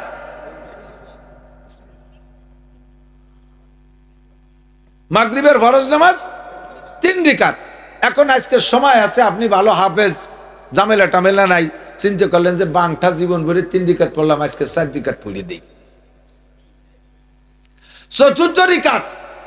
আপনি হাফেজ মানুষ, 4 নম্বর রিকাতে সূরা বাকারা 2.5 পারা পড়ে ফেলছেন। আগের 3 রিকাত পড়ার সময় দোকানপাটের হিসেব নিকেশ মেলাতা করছেন। 4 নম্বর রিকাতে ঢুকে খুব একাগ্রতার সাথে আল্লাহ আমার সামনে পুলসিরাতের পর দাঁড়িয়ে আছি, ডাইনে আমার জান্নাত, বামে আমার জাহান্নাম, পিছনে আমার আজরাইল। একেবারে ধ্যান খেয়ালের সাথে আমি আল্লাহর আরশের সামনে দাঁড়িয়ে আছি। এমন মোহাব্বতের সাথে সূরা বাকারা 2.5 পারা পড়ে ফেলাইছেন। রুকু দিয়ে যে সুবহানাল্লাহিল আযীম 39 বার, সিজদায় যে আলা মারিয়ে দিয়েছেন 41 বার। খুব সুন্দর করে ধ্যান খেয়ালের সাথে 4 নম্বর রিকাত নামাজ পড়ছেন। নামাজ হবে? কথা কন কেন? নামাজ তো ভালো জিনিস, পড়ছেন তো, অসুবিধা কি? আর কত বড় একটা কিরাত পড়ছেন, অসুবিধা কি? অসুবিধা এটাই আল্লাহর নবীর তরিকার খিলাফ। কতক্ষণ? আল্লাহর নবীর তরিকার খিলাফ। নবী পাক যেটাকে তরিকা বলেছেন ইবাদতের, ওইটা ওইভাবে ইবাদত। ওর সাথে যত সৌন্দর্য আপনি বাড়ান ওইটার নাম ইবাদত হবে না। কাজেই আউযু বিল্লাহি সামিউল আলিম মিনাশ শাইতানির রাজিম 3 বার পড়েই হুয়াল্লাহুল্লাযী পড়বেন। বিসমিল্লাহির রহমানির রহিম নাই। নবী পাক বলেন যে এই ব্যক্তি ফজর মাগরিবে এই সূরা হাশরের শেষ 3 আয়াত এই নিয়মে পড়বে, ওই লোকটার জন্য সারা দিন সকাল থেকে সন্ধ্যা, আবার সন্ধ্যা থেকে সকাল পর্যন্ত 70,000 ফেরেশতা তার জন্য ইস্তেগফার করে, তার জন্য ক্ষমা চায়, আর তার আমল নামায় 70,000 ফেরেশতা নেকি লেখে। সবচেয়ে বড় মজার বিষয় হলো আপনার জানাজায় দিক টাকান। আমাদের দেশে তো জানাজার এলাম হয়, শোক সংবাদ, শোক সংবাদ। যে যত বড়, যার পয়সা করি যত বেশি, তার জানাজার লোকও বেশি, কারণ খাওয়া ভালো হবে না পরে। গরিব মাসি জানা যায় লোক নেই। তো শোক সংবাদ শুনিয়ে হাজার হাজার মানুষ জানা যায় গেছে, সব বুতুলিয়ে জানা যা। দোয়া ভর্তি বারে কয়জন? আল্লাহ আকবার কে ওর দিক গেছে। আগে একদিন, গত বছর না তার আগের বছর জন্য দেখলাম কোন নেতার এক জানা যায় সামনে দিয়ে 10-12 জন হিন্দু, প্রথম কাতারে কয়জন হিন্দু নেতা দাঁড়ায় গেছে জানা যায়। জানাজা কি কিছু পড়ার জিনিস নাকি লাইনি দাঁড়ানোর জিনিস? লাইনি দাঁড়ানোর জিনিস না কিছু পড়ার জিনিস? কিছুই পড়ে না। ও দোস্ত, এই ব্যক্তি যে হুয়াল্লাহুল্লাযী রেগুলার পড়ে, ওর জানা যায় দুনিয়ার কোনো মানুষ হাজির না হইল 70,000 ফেরেশতা যারা এতদিন নেকি লিখছিল, ওই ফেরেশতাগুলো সব জানা যায় হাজির হইয়া যায়। আর ফেরেশতাদের জানাজা যার জন্য হয় ওই লোকটা জান্নাত পাবেই পাবে, এর মধ্যে কোনো সন্দেহ নাই। ফেরেশতারা তার জন্য দোয়া করে আপনি জান্নাত পাইবেন সহজে সহজে। আমল অল্প, আমল নেকি বেশি। আল আমালু কালিল আল আজরু কাসির। ফেরেশতারা যে জানাজায় হাজির হয়, আমি অনেক গল্প শুনেছি, যদিও ফেরেশতা বলে চিনি নেই, তবে আমার সন্দেহ হয়েছিল ওই জানাজায় ফেরেশতা আসছে। আমাদের সুটপার হুজুর রহমাতুল্লাহ আলাইহি, যারা উলামায়ে কিরাম সেই জানাজায় ছিলেন, আমারে সাক্ষী দিতে পারেন। কোনো সে সময় তো মিডিয়ার এত প্রচার না, ফেসবুক এগুলো আসে নাই, মাইকিং মাত্র করছে আঞ্চলিক এলাকার ভিতরে। আমি জানা যায় দেখছি এমন এমন এমন এমন চেহারাওয়ালা আলেম উলামা যাদেরকে আমি বাংলাদেশ তো সব জায়গা ঘুরি, কোনো জায়গা তাদেরকে আগেও দেখি নাই পরেও দেখি নাই। এইরকম হাজার হাজার আলেম উলামা পাগড়ি পরা আমি ওই জানাজায় উপস্থিত দেখেছি। ছোটপার হুজুর রহমাতুল্লাহ ইন্তেকাল হয়েছে ওনার গ্রামের বাড়িতে, রাতের বেলা মসজিদে তফসির করতেছিলেন, ওই অবস্থায় হুজুর স্ট্রোক করছে, শ্বাস বেড়ে গেছে, হুজুরের অ্যাজমা ছিল, শ্বাস বেড়ে গেছে, হুজুর অজ্ঞান হয়ে গেছে। হুজুর পরে কিছুক্ষণ ডাক্তার চিকিৎসার পরে হুশ হয়েছে, বাইরা নিয়ে যাইতে চেয়েছে বাসায়, কয় না আমি মসজিদ দিতে যাবো না, আল্লাহর ঘরে মসজিদই থাকবো, মরলি আমি আল্লাহর ঘরের মধ্যে মরবো। এভাবে ফজর পর্যন্ত রয়েছে, রাত্রে আল্লাহর বান্দা তাহাজ্জুদের নামাজও পড়ছে, ফজরের নামাজও জামাতে পড়ছে, এরপরে মসজিদে ইশরাকের নামাজও পড়ছে, ইশরাকের পরে আবার অজ্ঞান হয়ে গেছে। বাইরা ঘরে নিয়ে গেছে, ওনার ছোট ভাই যেভাবে বলছে আল্লাহর কসম হুবহু সেইভাবে আমি নকল করতেছি। আল্লাহু আকবার। ঘরে যখন নিয়ে গেছে, ওনার নিজস্ব বাড়ি একটা নিজের ঘর আছে, ওই ঘরটা পরিত্যক্ত, উনি তো সুটপা থাকেন, ওই ঘরে যখন ওনাকে নিয়ে রাখছে, ঘরের ভিতরে দুইটা খাট, একটা খাট পরিষ্কার করে ওনার খাটের পর ওনাকে শোয়াইছে, আর একটা খাট একটু ময়লা, ওনার দুই ভাই পাশে বসা, কিছুক্ষণ হুশ কিছুক্ষণ বেহুশ, একবার হুশ হয় একবার বেহুশ হয়, এর ভিতরে হুশ না বেহুশ আল্লাহ জানে। ওনার ছোট ভাই বলে, কয় কি যে এই যে বাইরে কত মানুষ আছে, কি বসতে দিস না কে? এই আলেমুল আমা ভরে গেছে, উঠান, বসতে দিস না কে? উনি কয় বাইরে বেরোয় দেখি একজন মানুষ বাইরে নাই। আমি আবার ঘরে আসছি, বসে বসে রয়েছি, আমি মনে করছি যে ব্রেনের কারণে, ব্রেন খারাপ হয়ে গেছে এই কারণে এরকম চোখে এরকম দেখতে পারে। আবার আসলে কি ব্যাপার তোরে কলাম নাই, আলেমুল আমাকে বসতি দে। উনি বেরোয় দেখে কোনো আলেম নাই। এর মধ্যে 3 দিক এভাবে মুসাফা করলেন, 3 দিন মুসাফা করলেন শুয়ে। আসসালামু আলাইকুম ইয়া রাসূলুল্লাহ, নানুপুরি হুজুর কেমন আছেন, যশোরে হুজুর কেমন আছেন। 3 দিক 3টে মুসাফা করার পরে আর কথা বলে নাই। এরপরে কালেমা লা ইলাহা ইল্লাল্লাহ মুহাম্মাদুর রাসূলুল্লাহ পড়ে দুনিয়া থেকে চলে গেছে। এই 3 জন আসার আগে, মুসাফার আগে উনি বললেন, এই রাসূলুল্লাহ সাল্লাল্লাহু আলাইহি ওয়াসাল্লাম আসছে, বসতি দে, ওই খাটটা বিছানা দে, ওই যে নানুপুরি হুজুর আইছে, ওই যে যশোর হুজুর আছে, বসতি দে। এই 3 জনের বসতি দেওয়ার কথা বলে 3 দিক 3টে মুসাফা করে এরপরে আল্লাহর বান্দা সোজা হয়ে গেছে। ও দোস্তরে, কয়েকদিন আগে গত বছর আমি পড়েছি, আল্লামা আনোয়ার শাহ কাশ্মীরের এন্তেকালের সময় ওনার ফুফুজান শুধু ওনার কাছে ছিলেন, ওনার স্ত্রী অসুস্থ ছিল, স্ত্রীও কাছে ছিল না। গভীর রাত্রে রাত 2টার সময় কাশ্মীরের এন্তেকাল হয়েছে। ওনার কাশ্মীর রহমাতুল্লাহ ওনার ফুফুজানকে বলতেছেন, ফুফুজান বাহিরে উলামা ইকরামদের একটু বসতি দেন। উনি বাইরে যে ঘুরে দেখে একজন আলেমও নাই, আবার দেখে আবার বলে যে বসতি দেন। ইতিমধ্যে ফুফুজান বাইরে যে দেখে হাজার হাজার আলেম উলামা বাড়িতে পাগড়ি পরা, সব এক সাইজ, খাটো বড় নাই, চেহারা একটা ব্যতিক্রম। রাতের বেলা অন্ধকার রাত্রে ময়দানটা তাদের চেহারায় আলোক উজ্জ্বল হয়ে গেছে। ইতিমধ্যে করে এসে কাশ্মীরি এন্তেকাল করছেন। কাশ্মীরি এন্তেকাল করার পরে এক মুহূর্ত ওই মানুষগুলো ওখানে ছিল না, দেওবন্দ মাদ্রাসার মধ্যে ঢুকে গেছে, বিশাল বেগে শোরগোল করতেছে, স্লোগান দিচ্ছে, কদমাতা কাশ্মীরি, এই করে স্লোগান দিয়ে চলে গেছে। এই আওয়াজটা পুরো দেওবন্দের সমস্ত ছাত্র শিক্ষকরা শুনে বাইরে বেরোয় আসছে। হুসাইন আহমদ মাদানী বলেন, আমি এই আওয়াজটা শুনছি, আমি শুনে বেরোয় আসছি, সবাই তো ভয়তে আতঙ্কিত, এত বড় শব্দ কারা করলো। ওলামা ইকরাম আমার কাছে আসছে, আমি বললাম শব্দ আমিও শুনছি, কথা বলো না, সম্ভবত কাশ্মীরি মারা গেছে। ওই সময় কাশ্মীর রহমাতুল্লাহের বাসায় গিয়ে খবর নিয়ে দেখে সত্যি হযরত ইন্তেকাল করেছে। আল্লাহ পাক আসমান থেকে ফেরেশতা পাঠিয়ে দিয়েছে কাশ্মীরি জানকে অভ্যর্থনা জানানোর জন্য। এমন একটা মরণ যদি পাইতে চান, রেগুলার এই আমলগুলো করবেন। সূরা ইখলাসের আমল, সূরা হাশরের শেষ 3 আয়াতের আমল, আল্লাহুম্মা আজিরনি মিনান নারের আমল করবেন। আল্লাহ পাক সব আমল সহজ করে দিয়েছে, কোনো আমল কঠিন করেন নাই। আল্লাহ পাক আমাদের সব আমলের পর আমল করার তৌফিক দান করেন। সবাই বলি আমিন। একবার একটু তারিখ মুখস্থ করেন, বলেন 31শে জানুয়ারি। একটু বলবেন না সবাই, 31শে জানুয়ারি, 1-2 ফেব্রুয়ারি, আবার একটু বলেন 31শে জানুয়ারি, 1-2 ফেব্রুয়ারি টঙ্গীর ইজতেমা। ওলামা ইকরামের সাথে সম্পর্ক রাইখা শতাধিক গাড়ি গোপালগঞ্জ থেকে যাইতে হবে ইনশাআল্লাহ। আমাদের কোনো আন্দোলন না, আন্দোলন তো শেষ হয়ে গেছে, সব শেষ করে দিয়েছে। কাজেই আমাদের এবার যাইতে হবে ময়দানে দাওয়াত ও তাবলীগের ইজতেমাকে সফল করার জন্য। আমরা শিকারে চিল্লেন নিয়ত করে যাব ইনশাআল্লাহ। আল্লাহ তাআলা আমাদের সকলকে তৌফিক দান করে, সবাই বলেন আমিন। ভাইজান দোয়া চেয়েছেন, অনেক সুন্দর মাদ্রাসা, ওনাকে আল্লাহ তাআলা সন্তানাদি দেয় নেই। নবী পাক সাল্লাল্লাহু আলাইহি সাল্লামের কন্যাগুলো ছিলেন, কিন্তু পুত্র সন্তানগুলো সব চলে গেছে। কাফেররা হুজুরকে আবতার মানে লেস কাটা বলে গালি দিত, আবতার বলে। তা আল্লাহ পাক রব্বুল আলামিন তার জবে সূরা কাউসার নাজিল করছে, ইন্না শাআনিকা হুয়াল আবতার। যারা আপনারা আবতার কয় আবতার তারা, তাদের নাম নেওয়ার কেউ নাই, তাদের নাম নেওয়ার কেউ নাই। আবু জাহেলের নামে জগতে কেউ নাম আছে? আবু লাহাবের নামে নাম আছে? উতবা কোনো নাম নাই, সাইবা কোনো নাম নাই, ওলীদ ইবনে মুগীরা নাম নাই, ফিরাউনের নামে কেউ নাম রায় না। এত নাম সংকট দেশে যে নামের সংকটের জ্বালায় মোবাইল টুবাইল কি কি আবা যাবা নাম রাখছে, লালটু বল্টু জুয়েল টুয়েল টুলু লুলু। অথচ ফিরাউনকে নাম রাখে না, নমরুদ কারুন হামান সাদ্দাতকে নাম রাখে না, ঠিক না? বিলাল নামের মানুষ আছে না নাই? আবু বকর আছে, উমার আছে, উসমান আছে, তলহা আছে, জুবাইর আছে, বিলাল আছে, আম্মার আছে, মুহাম্মদুর রাসূলুল্লাহ নাম আছে।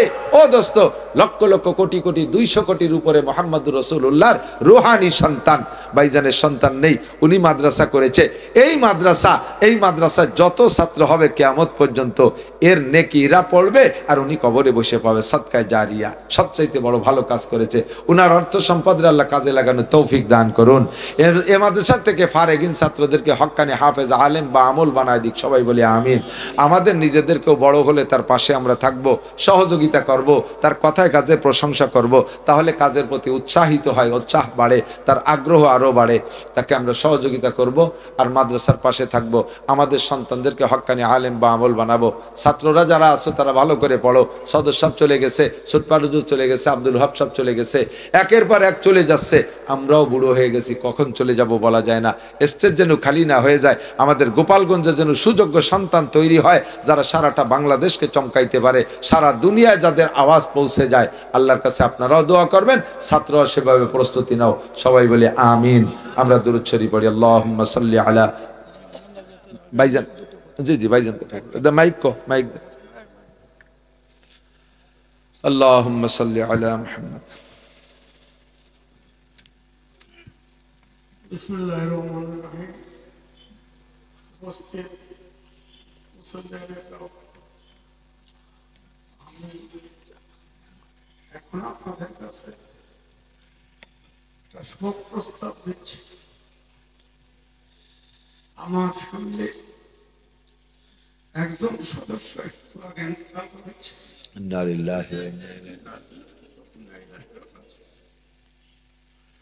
আপনারা জানেন আমার 5 ভাই, এক ভাই আগে মারা গেছে, 4 ভাই ছিল। আমার ইমিডিয়েট কাজিয়া বলছে, আপনারা অনেকেই মনে হয়েছেন, সে ক্যান্সার হয়ে 14 সালে, ইংরেজি 14 সালে মৃত্যুবরণ করে। তার স্ত্রী, 3 ছেলে। আমরা সবাই কিন্তু একই সঙ্গে আছে, একসঙ্গেই খাই, একই সম্পদ এখনো ভাগযোগ কেউ হইতেছে। প্রায় 40 জন আমাদের সদস্য, যেখানে যাই সেখানে এক থাকে। সে আমার ভাই বোন, সে আমার একজন ছোট বোন। আমাদের মধ্যে সুন্দর সম্পর্ক ছিল, তাই আমরা, আমার মা বাবার মৃত্যু 25 বছর প্রায় চলছে এখনো। ভাই ব্রাদার, ভাইয়ের ছেলে সন্তান, নাতি নাতনি, এ নিয়েই আমরা একসঙ্গে বসবাস করছি। তার লাইফ সাপোর্ট ছিল 7 দিন, 3 দিন তার ভেন্টিলেশন খুলে দেওয়া হয়। তারপরও সমাজের কাজ সব করে যাচ্ছে। আমাদের এই অনুষ্ঠানে 1 বছর আগে হুজুর টাইম দিয়েছিলেন, এটা চলবে। আমিও যদি মরে যাই তাও চলবে। আপনারা আমার এই ছোট বোনের জন্য দোয়া করবেন এবং তার তিনটে সন্তান আছে তাদের জন্য দোয়া করবেন। তাকে আমি এইমাত্র বলেছি যে তাকে খুলনায় নিয়ে আসো। দীর্ঘদিন খুলনায় ছিল, অনেক মহিলারা তাকে দেখবে। তারপর এখানে এই মসজিদের পাশে আমাদের পারিবারিক প্রস্থান, এই মাদ্রাসার পিছনে আমাদের গ্রামের সম্মিলিত প্রস্থান। আমার বাবার মাত্র 9 কাঠা জায়গা এই বাড়ির পিছনে ছিল। সেই 9 কাঠা জায়গায় আমার বাবা প্রথম গোরস্থানে দান করে দেন। তারপর গ্রামের সবাই সেখানে অংশগ্রহণ করেছে, ডেভেলপমেন্ট করেছে, মাঠ কাটছে, যে যেরকম পারছে। সর্বসাধারণের গোরস্থানের জায়গা নির্ধারিত করে তারপর মসজিদের পাশে আমাদের আর একটা জায়গা ছিল, সেটা আমাদের পারিবারিক গোরস্থানের ব্যবস্থা করেছে। আগামী দিন জুম্মাবাদ তাকে আমরা এখানে কবরস্থ করব। আপনারা মেয়েদের জানা যায়, হুজুর মনে হয় ভালো জানেন, এত বেশি মাইকিং করার প্রয়োজন থাকে না। যত অল্প মানুষে জানাজা করে সেটাই ভালো। তবু গ্রামের লোকের সাথে তার মেলামেশা ছিল। যদি আপনারা পারেন আগামী দিন জুম্মাবাদে শরীক হবেন। আমি সবার কাছে দোয়া প্রার্থনা করে আমার বক্তব্য শেষ করছি। আল্লাহ হাফেজ। আপনারা ধৈর্য ধরে এসেছেন। হুজুরের মোনাজাতের পরে আমরা প্রতিবারই যেরকম মিলাদের পর ছোট আকারে একটা খেলা তাবারকের ব্যবস্থা করি, ভালো সেটা আছে। আপনারা শৃঙ্খলার সাথে সেইভাবে বসবেন। আমরা অনুষ্ঠান শেষ করে আবার আমরা আমাদের ওই অনুষ্ঠানে আমরা অংশগ্রহণ করব। আসসালামু আলাইকুম। আমরা মরহুমের রূহের মাগফিরাতের জন্য মরহুমার সূরা ফাতিহা একবার আর সূরা